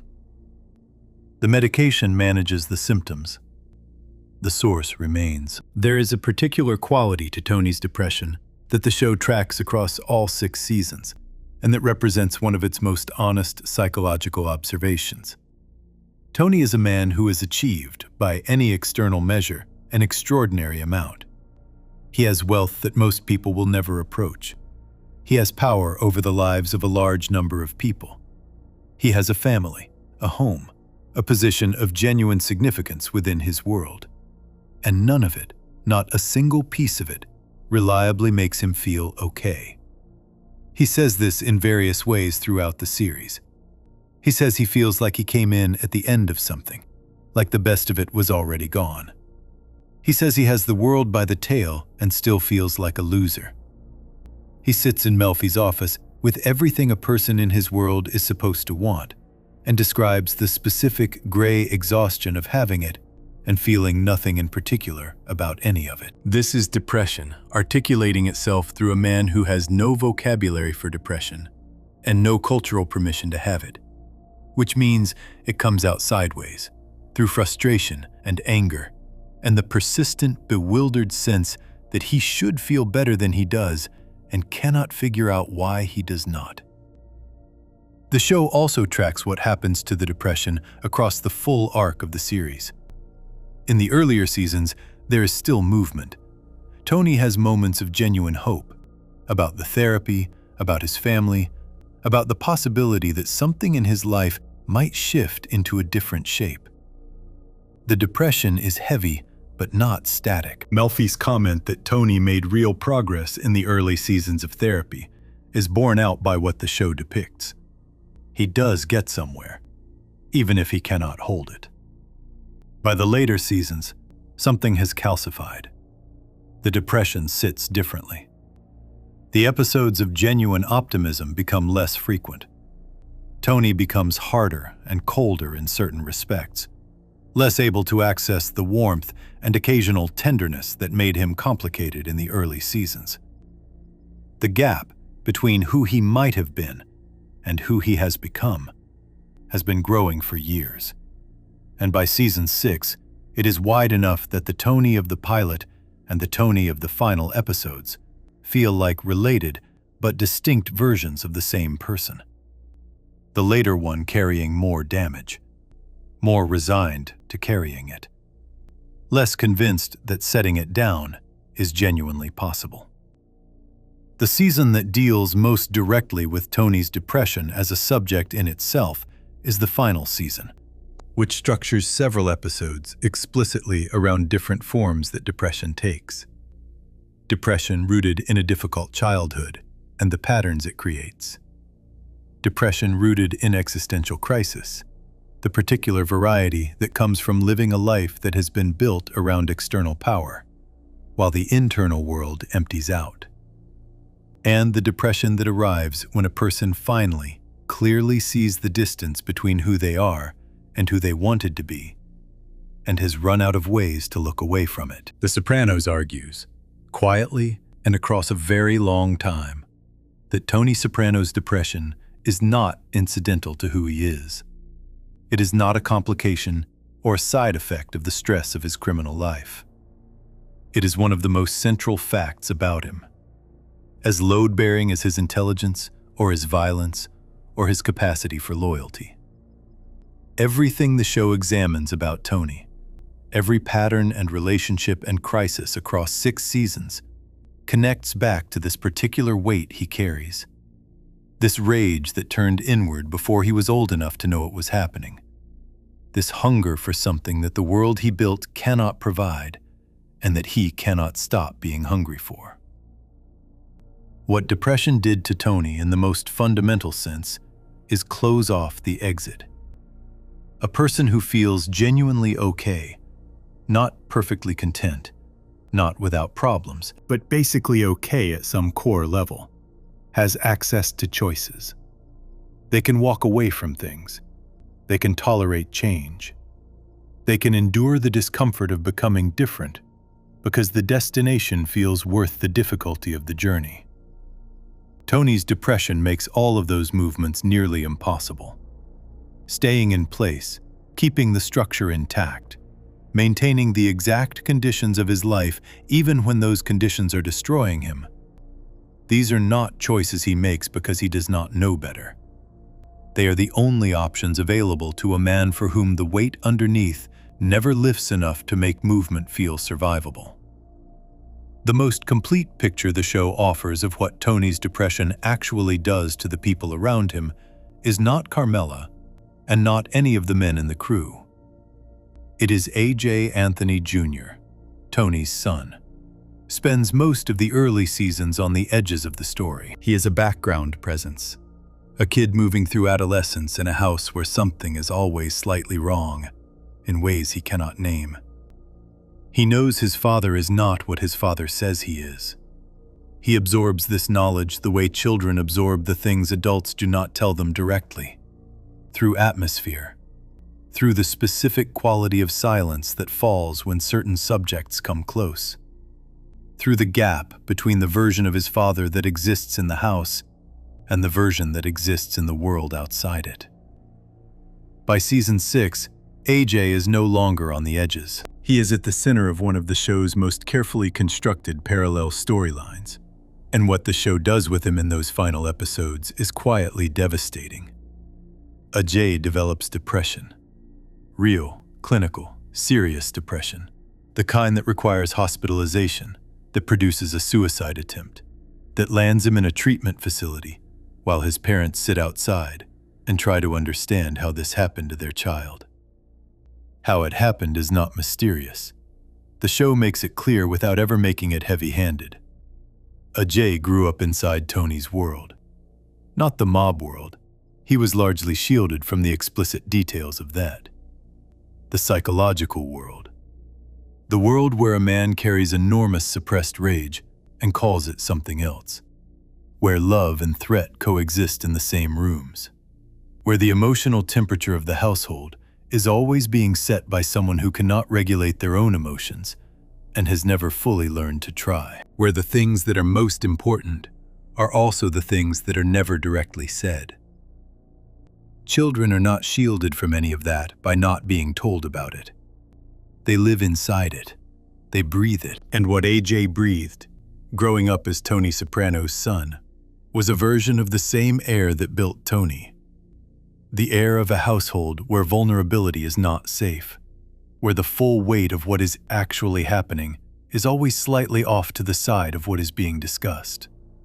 Where love is real, and also insufficient, and also occasionally frightening. AJ's depression presents differently from Tony's. Where Tony's turns outward into rage and impulsivity and the relentless motion of someone running from stillness, AJ's turns inward more completely. He goes quiet. He withdraws. He loses interest in the things that used to matter to him. He sits in the gray flatness of it without the resources Tony built to keep moving. Because Tony's resources, whatever else they cost him, kept him functional in the world. AJ does not have those resources and does not want them. He does not want to become what his father is, and without something to replace what his father is, he has very little to hold on to. The suicide attempt happens in the family pool. The same pool where the ducks lived in the pilot episode.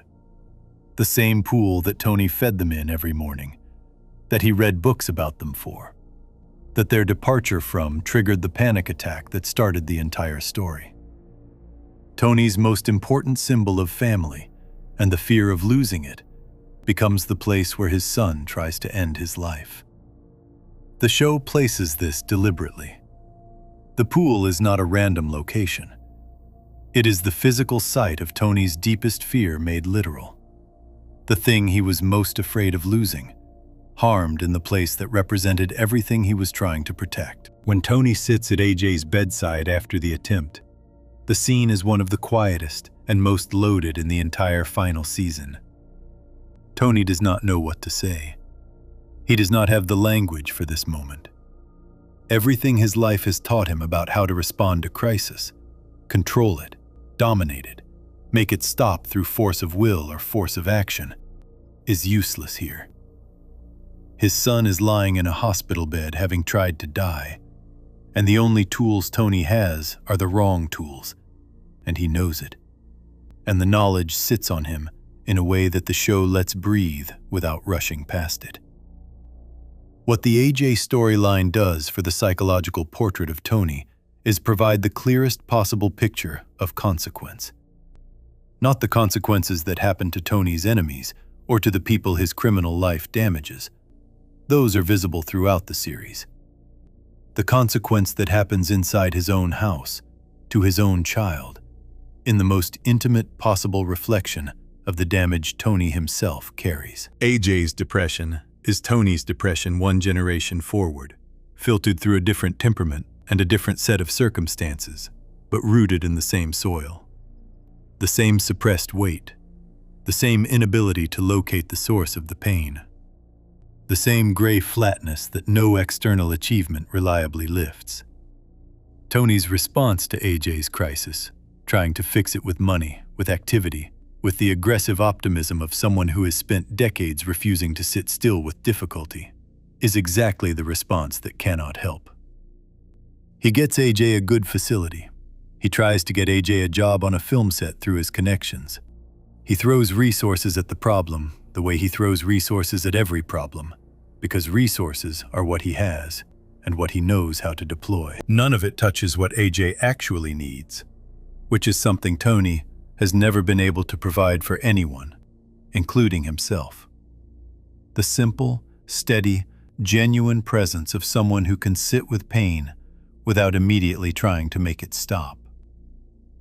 The parallel between father and son is not presented as tragedy in any melodramatic sense. The show is too restrained for that. It is presented as consequence. The quiet, grinding, entirely predictable consequence of a man passing on what he received, not through intention, but through the simple fact of being who he is inside the house where his children are growing up. Tony did not choose to give AJ his depression. He could not have chosen otherwise. The thing he passed on was not something he ever fully chose to carry himself. That is perhaps the most uncomfortable thing the AJ storyline says. The damage does not require intention. It does not require cruelty or neglect in any obvious form. It requires only the sustained presence of someone who is themselves carrying unresolved weight in a space where children are watching and absorbing and building their own understanding of what the world is and how a person is supposed to move through it. Tony loved AJ.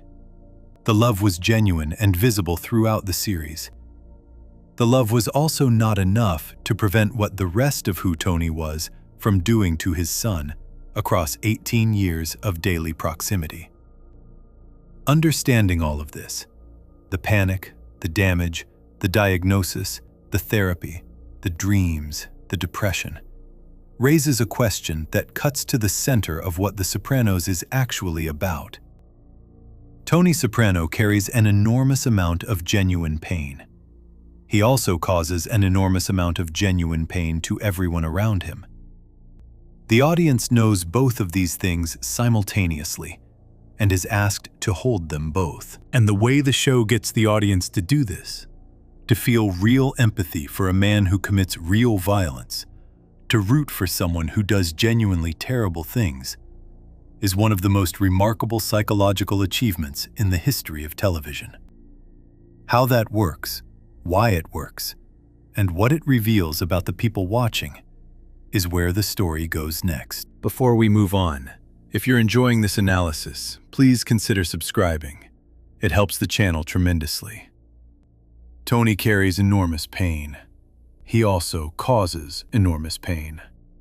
The audience knows both simultaneously, and somehow keeps rooting for him anyway. How the show engineers that response and what it reveals about the people watching is one of the most interesting things The Sopranos ever does. Section 8. Why we root for the monster. Something happens to almost everyone who watches The Sopranos. It happens quietly, without announcement, usually somewhere in the first 2 or 3 episodes. The viewer settles into a position they did not consciously choose and would probably find difficult to defend if asked to explain it out loud. They start rooting for Tony Soprano. Not reluctantly, not with constant moral disclaimers running in the background, but genuinely, with the kind of investment usually reserved for people who deserve it. They want Tony to be okay. They worry about him. When something goes wrong for him, they feel it. When he wins, there is something that functions very much like satisfaction. This is strange. Tony is a violent criminal who hurts people for money and power. He cheats on his wife consistently and without visible guilt while it is happening. He has people killed, including people he claims to love. He is manipulative, self-absorbed, and capable of casual cruelty in ways that should make him impossible to root for. By any reasonable moral accounting, he is a bad person who does bad things and gets away with most of them. And yet, the rooting happens. For millions of viewers, across the entire run of the show and in the decades of re-watching since it ended, the rooting happens. Understanding why is not just an interesting question about television. It is a question about how the human mind assigns sympathy. What conditions have to be present for a person to feel genuine care about someone who does not deserve it? And what The Sopranos understood about those conditions that allowed it to engineer this response with such consistency. The first and most fundamental mechanism is perspective. The Sopranos tells its story almost entirely from inside Tony's experience. The camera follows him. The scenes are built around his point of view. When Tony walks into a room, the audience walks in with him. When Tony is afraid, the audience feels that fear from the inside. When Tony is humiliated or threatened or grieving, the audience receives that experience from his position, not from the position of the person he has harmed or the person observing him from outside. This is not a neutral choice. Perspective is one of the most powerful tools available in storytelling. And the reason is straightforward. It is very difficult to completely withhold sympathy from a consciousness you are living inside. The audience knows what Tony is thinking. They know what he is afraid of. They know about the ducks and Livia and the panic attacks and the depression and the childhood and all the specific texture of his inner life. That knowledge creates intimacy. And intimacy, in human psychology, tends to generate care, regardless of whether the object of that care has done anything to merit it. The second mechanism is what researchers have called the virtuous victim effect. Studies from Harvard Business School and Northwestern University have examined why people extend moral credit to characters or individuals who have suffered, even when those same characters have done things that would normally result in moral condemnation. The finding is that suffering functions as a kind of currency in how people assign sympathy. A person who has been hurt, genuinely, recognizably hurt, receives a degree of emotional credit from observers that partially offsets the moral debt created by their harmful behavior. Tony's suffering is real, and it is visible from the very beginning of the show. The panic attacks are not performance. The depression is not strategic. The damage from Livia is genuine, and it is shown with enough specificity that the audience understands it not as an excuse, but as a cause. A real chain of events that produced a real person, damaged in specific and recognizable ways. The audience sees that damage and responds to it the way humans respond to visible pain in other humans, which is with an automatic, partly involuntary movement toward care. This does not mean the audience is wrong to feel what they feel. It means the show has activated something true about how sympathy works. Real people are not simple. Real damaged people cause real damage to others. The capacity to feel for both simultaneously is not a moral failure in the viewer. It is an accurate response to an accurate portrait. The third mechanism is relatability, and this is the one that surprised audiences and critics most when the show first aired. Tony Soprano, mob boss and murderer, is relatable. Not in his crimes. Very few people watching have ordered a hit on someone. But in the texture of his daily concerns. The version of Tony that exists outside the mob business is navigating recognizable territory. He worries about his kids. He has a difficult relationship with his aging mother. He feels pressure at work and brings that pressure home in ways that damage his marriage. He struggles to communicate with the people he loves. He wants respect and fears he is not getting it. He feels, despite everything he has built, like something essential is missing. These are not mob boss concerns. They are human concerns. And the show places them alongside the violence with enough consistency that the audience develops a kind of double vision, seeing Tony as the dangerous criminal he is, and simultaneously as the struggling, recognizable person underneath, and finding themselves more attached to the second image than the first, even when the first is what they are actually watching. The fourth mechanism is what the show does with family. Tony as a father is genuinely complicated in ways that generate real sympathy. He loves his children. This is not in question across the series. He loves Meadow and AJ with something unambiguous and deep. And the show depicts that love in ways that are not cynical about it. He wants good things for them. He worries about them. He makes bad decisions in relation to them, sometimes through ignorance, sometimes through the patterns built by his own upbringing. But the underlying feeling driving those decisions is recognizably parental love. And parental love in storytelling is one of the fastest available routes to audience sympathy, regardless of context. There is a moment the show returns to in various forms across the seasons. Tony doing something ordinary with his children, sitting at a table, watching Meadow do something that makes him proud, trying, badly, to connect with AJ during a period when AJ is struggling. These moments are not manipulative in any dishonest sense. They are just true. Tony is a terrible person and also a father who loves his children. Both are real. And the audience, watching the father part, cannot fully separate it from what they feel about the terrible person part. The fifth mechanism is one that a 2024 academic study examined in a sample of over 1,800 people. The study looked at what kinds of viewers tended to develop the strongest sympathy and identification with villainous characters like Tony. And what it found was that the connection between viewer personality and character sympathy is real and measurable. Viewers who scored higher on traits like an appetite for power, a tendency towards self-interest, and a willingness to bend rules in their own lives were more likely to feel genuine identification with Tony.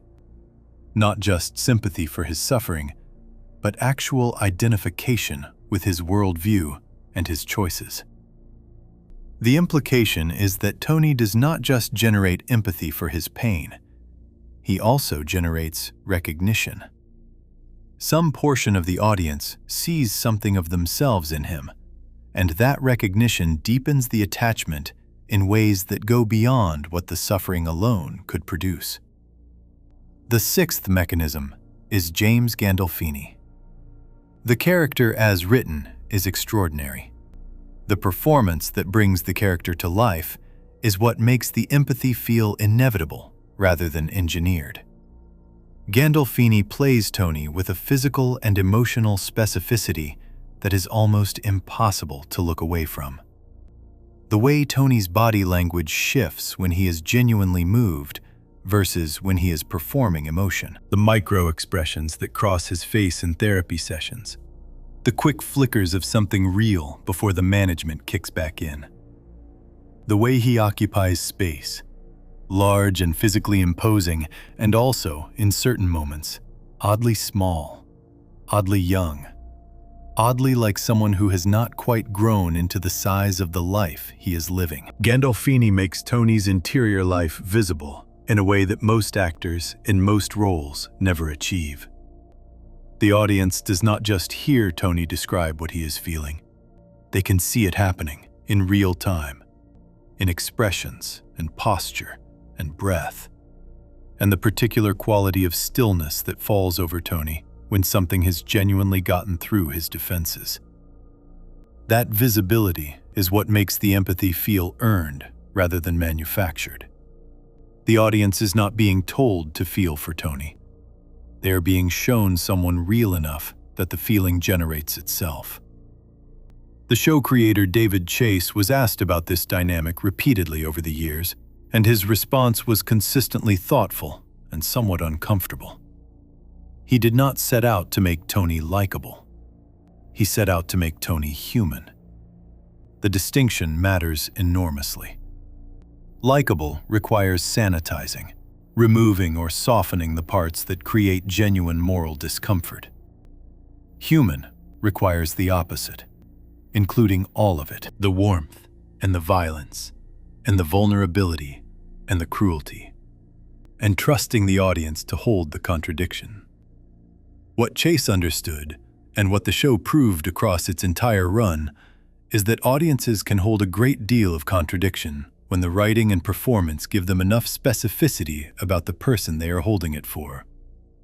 Tony is specific enough, his damage specific, his love specific, his fear specific, his particular flavor of self-deception specific, that the contradiction does not collapse into simple judgment. The audience cannot dismiss him as purely evil because they know too much about what built him. They cannot excuse him as purely sympathetic because they watch what he does with their own eyes. They sit with both simultaneously, which is exactly the position the show wants them in. The question this raises is not a comfortable one. The Sopranos, by making Tony so human and so compelling, is implicitly asking its audience to examine their own capacity for this kind of sympathy. How much suffering does a person have to have experienced before their harmful behavior becomes understandable? Does understanding harmful behavior change the moral weight of it? Can genuine love and genuine cruelty exist in the same person? And if they can, which one counts more? These are questions the show never answers directly. It just keeps asking them, episode after episode, by placing the audience inside a consciousness they cannot fully condemn and cannot fully excuse, and watching what they do with the discomfort of that position.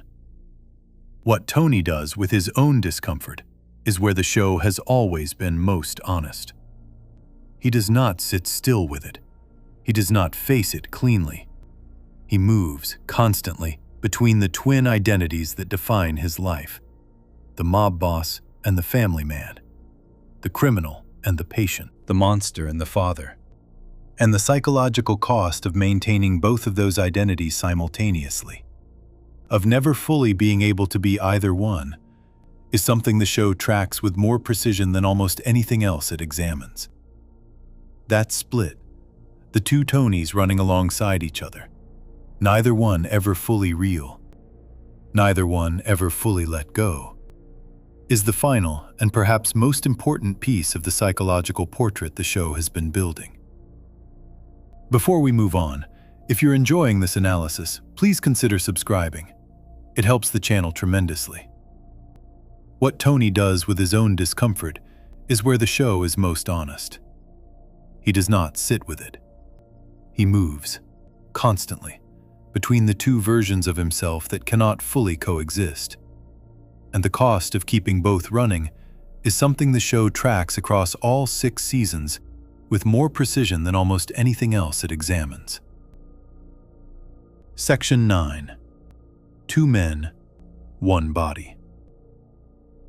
Tony Soprano does not have one life. He has 2, running simultaneously, and the effort of maintaining both of them without either one collapsing into the other is something the show tracks as a source of damage that is just as serious as anything Livia did to him in childhood. The first life is the one most people think of when they think of The Sopranos. Tony is the boss of the DeMeo crime family in New Jersey. He runs a criminal organization that operates across multiple businesses: waste management, construction, gambling, loan sharking, and a number of other enterprises that the show maps out across its 6 seasons. He has captains who report to him. He has associates who answer to the captains. He holds a position at the top of a hierarchy built entirely on fear and loyalty, and maintaining that position requires him to project a specific version of himself at all times, a version that is hard, decisive, ruthless when necessary, and never visibly uncertain about anything. The second life is the one that exists in a large house in the suburbs of New Jersey. Tony is a husband and father. He goes to his daughter's school events. He argues with his wife about money and respect and the state of their marriage. He worries about his son's grades and his son's mental health, and whether his son is going to turn out okay. He has neighbors. He has a therapist. He grills food in the backyard and watches football, and moves through the ordinary texture of suburban American life with a degree of participation that is not purely performance. He is genuinely present in this life, in ways that matter to him. These 2 lives are not just different, they are, in many fundamental respects, completely incompatible.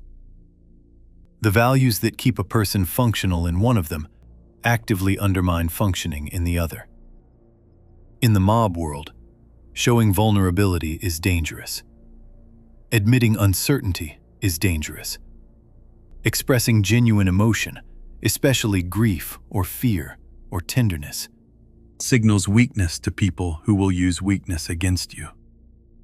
The survival skills of Tony's professional life are a set of instructions for becoming exactly the kind of person who cannot sustain an intimate relationship or be emotionally present for his children. In the family world, the opposite applies. A husband and father who cannot show vulnerability, who cannot admit uncertainty, who treats emotional expression as a liability and processes his feelings through violence and control. that person causes enormous damage to everyone around him. And Tony causes that damage consistently, while simultaneously being someone who genuinely wants not to cause it. He loves Carmela. He loves his children. The love is real. The damage is also real. Both exist at once, and neither cancels the other out. Freud described the mind as having three operating parts that are constantly in tension with each other. The part that wants things, immediately, without restriction, driven purely by appetite and desire. The part that deals with reality, that manages and plans and delays gratification in order to function in the world. And the part that sits in moral judgment, the internal voice that carries the values and standards the person has absorbed from their upbringing and their culture. The voice that says, "This is wrong," or "You should be ashamed of this." The show uses this framework explicitly in the therapy sessions, and Tony's life is the clearest possible illustration of what it looks like when these three parts are in constant, unresolvable conflict. The part of Tony that wants things is enormous and almost totally unrestrained. He wants food and he eats it. He wants sex and he pursues it. He wants respect and he takes it, sometimes with violence. He wants power and he exercises it without hesitation. The mob world is, in a sense, a perfect environment for this part of Tony. It is a world built around taking what you want and eliminating the obstacles between yourself and what you want. And Tony has thrived in it for decades. The part of Tony that sits in moral judgment is where the damage lives. Because Tony does have a conscience. This is one of the show's most important and most carefully maintained positions. Tony is not someone who feels nothing about what he does. He feels things about it constantly. The dreams are full of it. The panic attacks are connected to it. The depression is partly built from it. He knows, at some level, that he cannot always access consciously, that the life he is living is costing people around him things they should not have to pay. He knows his children are growing up inside something that is going to mark them. He knows Carmela is spending her life with someone who is fundamentally unsafe. He knows that people have died because of decisions he made, and that some of those people did not deserve to die. He cannot hold this knowledge cleanly while awake. He processes it in dreams. He circles around the edges of it in therapy without ever fully landing on it. And the gap between what he knows and what he admits knowing is one of the primary engines of both his depression and his rage.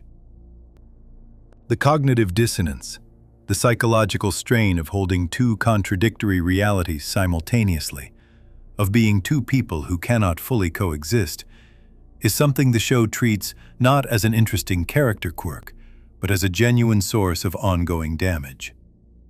The effort required to maintain the split is enormous. Tony has to be a completely different version of himself, depending on which world he is standing in. And he has to make that transition multiple times every single day. He walks out of a meeting where violence has been discussed as a business matter and walks into his house where his daughter is doing homework at the kitchen table. He sits at Sunday dinner with his family and then drives to a social club where the conversation is about entirely different things. He goes from being one person to being another person and back again, constantly, for years. What this costs him is visible in the show in a specific and consistent way.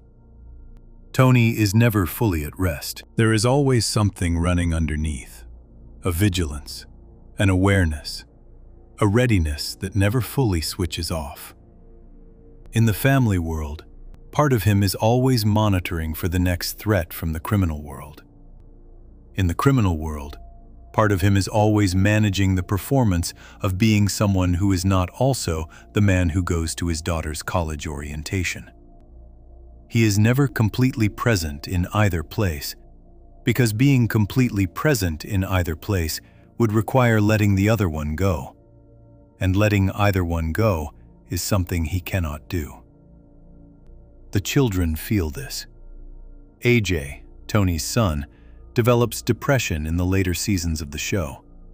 His own version of the weight his father has been carrying, absorbed through years of growing up in a household where something fundamental was always slightly off, where the warmth and the threat coexisted in ways that a child cannot process or name, but absolutely registers. Meadow, Tony's daughter, moves toward law, and the show is clearly aware of the irony of this. A mob boss's daughter choosing to enter the legal system, choosing a world built around exactly the rules that her father has spent his life working around. Both children carry the mark of what Tony is and what his double life created in the home they grew up in. Carmela carries it differently. She knows what Tony does. She has always known. The arrangement between them is built on a kind of mutual silence. She lives in the house and raises the children and spends the money, and in return, she does not ask the questions whose answers she could not live with. This arrangement corrodes both of them slowly. Carmela cannot fully respect a version of herself that accepts what she has accepted. Tony cannot fully trust a relationship built on so much deliberate not knowing. There are seasons where they separate, and the show examines what both of them look like when they try to exist outside the arrangement. And what it finds is that neither of them is quite built for it. The double life has shaped them both into people who fit together in exactly the specific, damaged way they have always fit together. The mob world has its own version of the double life problem, operating independently of Tony's family situation. In organized crime, the performance of a specific kind of masculinity is not optional. A boss who shows doubt gets tested. A boss who shows emotion gets challenged.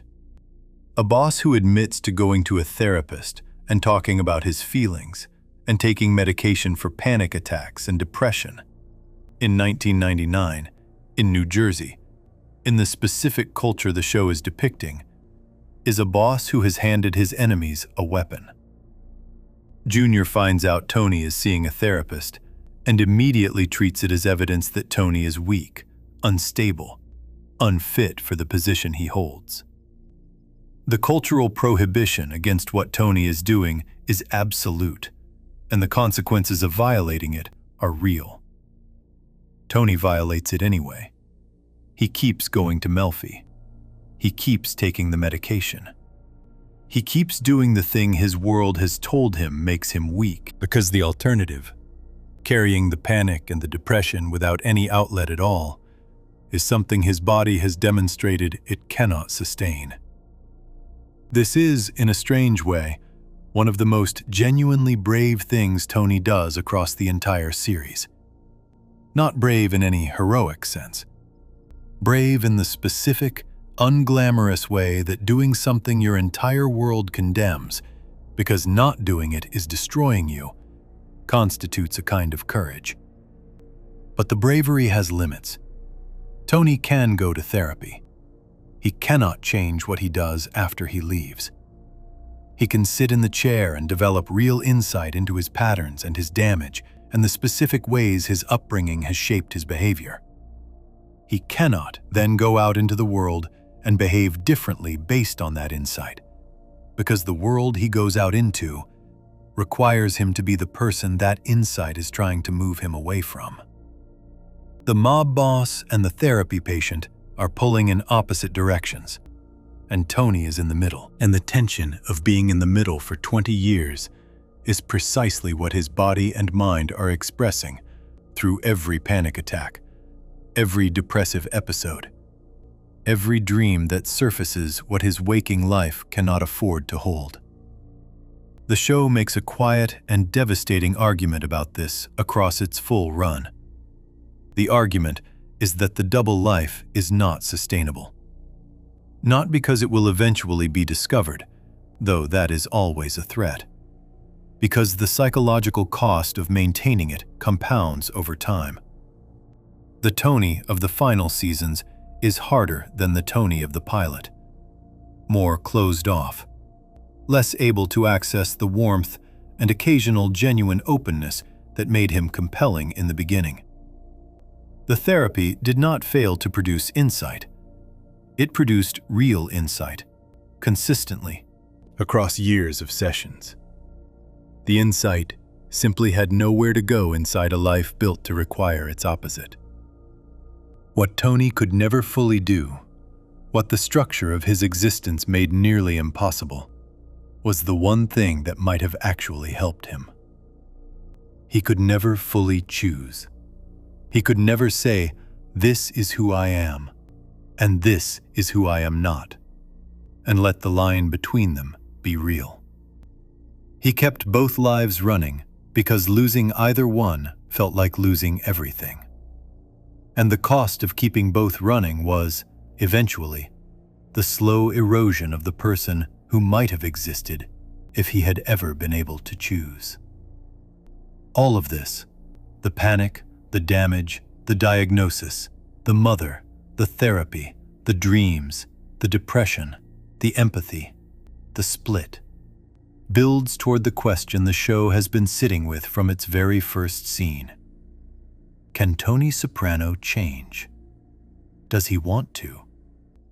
And when the show finally answers that question, in the way it chooses to answer it across the final season, and in the specific, deliberate ambiguity of the last few minutes of the last episode, the answer turns out to be something far more complicated and far more honest than a simple yes or no.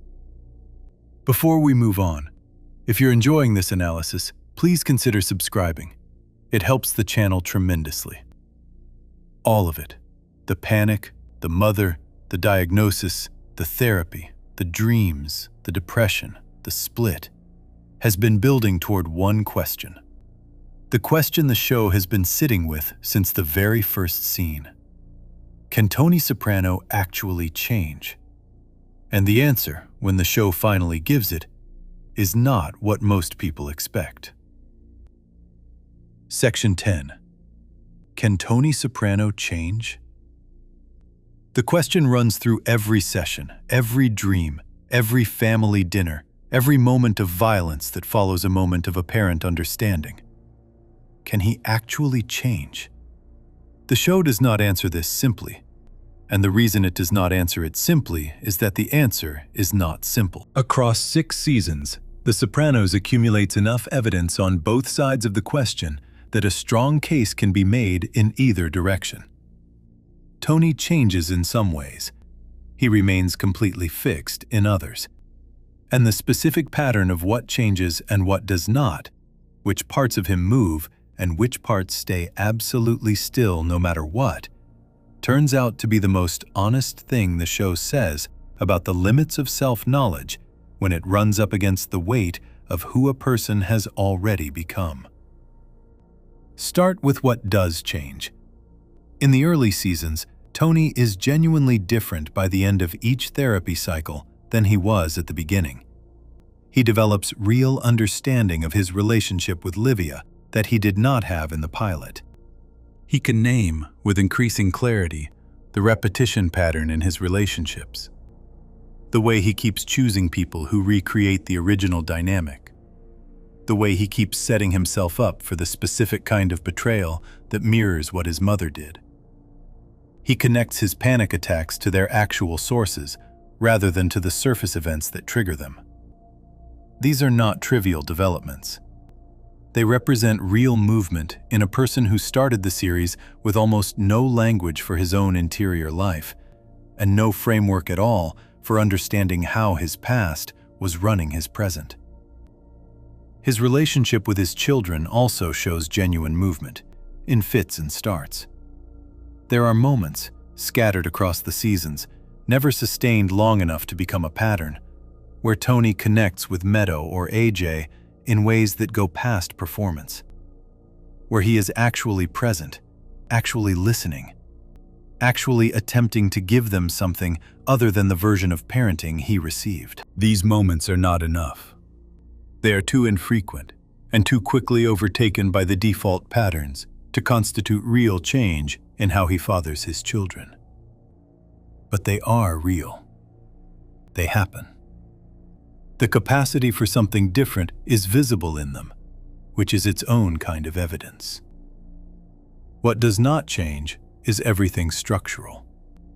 The violence does not stop. The affairs do not stop. The fundamental orientation of Tony's daily life, the priorities, the decisions, the way he treats people who threaten him or disappoint him or get in the way of what he wants, remains essentially the same from the pilot to the finale. The insight that the therapy produces does not translate into behavioral change at any significant scale. Tony understands himself better by season 5 than he did in season 1. He behaves in almost identical ways. The gap between his self-knowledge and his behavior is one of the show's most consistent and most uncomfortable observations about what therapy can and cannot do for certain kinds of people carrying certain kinds of damage. Dr. Melfi's own therapist, Kupferberg, makes this argument across the series with increasing force. His position is that Tony is not using therapy to change. He is using therapy to become more comfortable within the life he has already chosen, to reduce the symptoms enough that the life is more sustainable, without altering any of the conditions that produce the symptoms. And the evidence the show provides largely supports this reading. Tony's panic attacks become less frequent in periods when the therapy is going well. His depression lifts slightly. He functions more effectively. None of the people around him notice any fundamental shift in who he is or what he does. The question of whether Tony wants to change is separate from the question of whether he can, and the show keeps these two questions carefully apart. There are moments where Tony appears to genuinely want something different. The conversation early in season 1, where he tells Melfi he feels like he came in at the end of something, that his father's generation had it better, that something solid has been lost, is not purely about criminal enterprise. It is about a life, a way of being, a version of himself that he cannot quite locate and cannot stop looking for. That longing is real. It surfaces throughout the series in unguarded moments, in the dreams, in the specific quality of sadness that falls over Tony when he is not performing for anyone. But wanting something different in the abstract and being willing to pay the actual price of becoming something different are not the same thing. The price of genuine change for Tony would be total. He would have to leave the mob, which means leaving his identity, his income, his power, his entire social world, and the version of himself that he has been building since childhood, under the influence of his father and the crew, and everything that world taught him about what a man was supposed to be. He would have to face, without the buffer of that identity, the full weight of what he has done, the people he has hurt, the people who have died because of his decisions, the damage he has passed on to his own children. He would have to become, in some fundamental sense, a completely different person. The show examines this possibility most directly in the season 6 episodes that follow Tony being shot by Junior. Tony is in a coma for several episodes, and his mind produces the Kevin Finnerty sequence, a long, strange, internally consistent experience in which Tony exists as a completely different person, a heating equipment salesman from a different city, with no connection to the life he has actually lived. He is bewildered by this existence. He keeps insisting he is someone else, that there has been a mistake, that his real life and his real identity are elsewhere. And then, gradually, the Finnerty world starts pulling him in. There is a light at the end of a corridor in a hotel, warm and apparently peaceful, and Tony moves toward it until something, the sound of his family's voices, the pull of the life he is actually living, pulls him back. The Kevin Finnerty sequence is the closest the show comes to showing Tony at a genuine crossroads. In that in-between state, separated from his identity and his history and his position, he encounters something that might be peace, the possibility of an existence without the weight of everything he is carrying. He moves toward it, and then he comes back. The choice to come back is not dramatic or consciously made. It happens the way most of Tony's deepest choices happen, not through deliberate decision, but through the pull of the forces that have always governed him, forces so deeply embedded that they operate below the level of conscious choice. When Tony wakes up from the coma, there is a brief period where he seems changed. He is gentler, more open, more willing to express warmth directly, rather than through the indirect and often damaging channels he usually uses. The people around him notice it. Melfi notices it. There is real hope in these episodes that the brush with death has done what years of therapy could not. Cracked something open that might, this time, stay open. It does not stay open. Within a relatively small number of episodes, Tony is back. The business concerns reassert themselves. The old patterns return. The violence comes back. The affairs continue. The gentleness that surfaced after the coma recedes like a tide, leaving the familiar landscape of who Tony has always been essentially unchanged underneath the temporary softening. This is the show's most honest answer to the change question, delivered not through dialogue or through any explicit statement, but through the simple act of showing what happens. The near-death experience produced a temporary shift. The structure underneath did not move. And if a brush with actual death could not produce lasting change in Tony Soprano, the show is making a quiet and serious argument about the depth at which his patterns are embedded. So deep that even the most extreme possible external shock cannot reach them. The termination of the therapy, in the second-to-last episode, adds another layer to this. Melfi ends their relationship after reading research suggesting that therapy with people who have Tony's profile does not create change. It creates more sophisticated presentation of the same underlying patterns. After years of sessions, after genuine moments of connection and genuine movement in the early seasons, she arrives at the conclusion that continuing the therapy is not helping Tony become a better person. It is helping him become a more functional version of who he already is. Tony's response to being dropped by his therapist, a relationship that has been one of the most consistent and, in some ways, most genuine connections in his adult life, is telling. He reacts with the accusation that she is acting immorally, the immediate reach for moral offense, the refusal to consider what her decision might be responding to, the placement of himself as the wronged party in a moment that is entirely about his well-being. These are the patterns the show has been documenting for 6 seasons, present and unchanged in the second-to-last episode, as reliable as they were in the first. The finale of The Sopranos, in its final minutes, does something that no other television finale had done before it, and that almost none have done since. Tony is sitting in a diner with his family. The scene is ordinary. A jukebox plays. People come and go. Tony looks up every time the door opens, with the specific alertness of a man who has spent his adult life monitoring every room he enters for threat. Carmela arrives. Ajay arrives. Meadow is parking outside. Tony looks up. The screen cuts to black. The ending has been discussed and debated since it aired in 2007. What it does psychologically, what it does in the context of everything the show has built about who Tony is and what he carries, is place the audience inside Tony's vigilance one final time.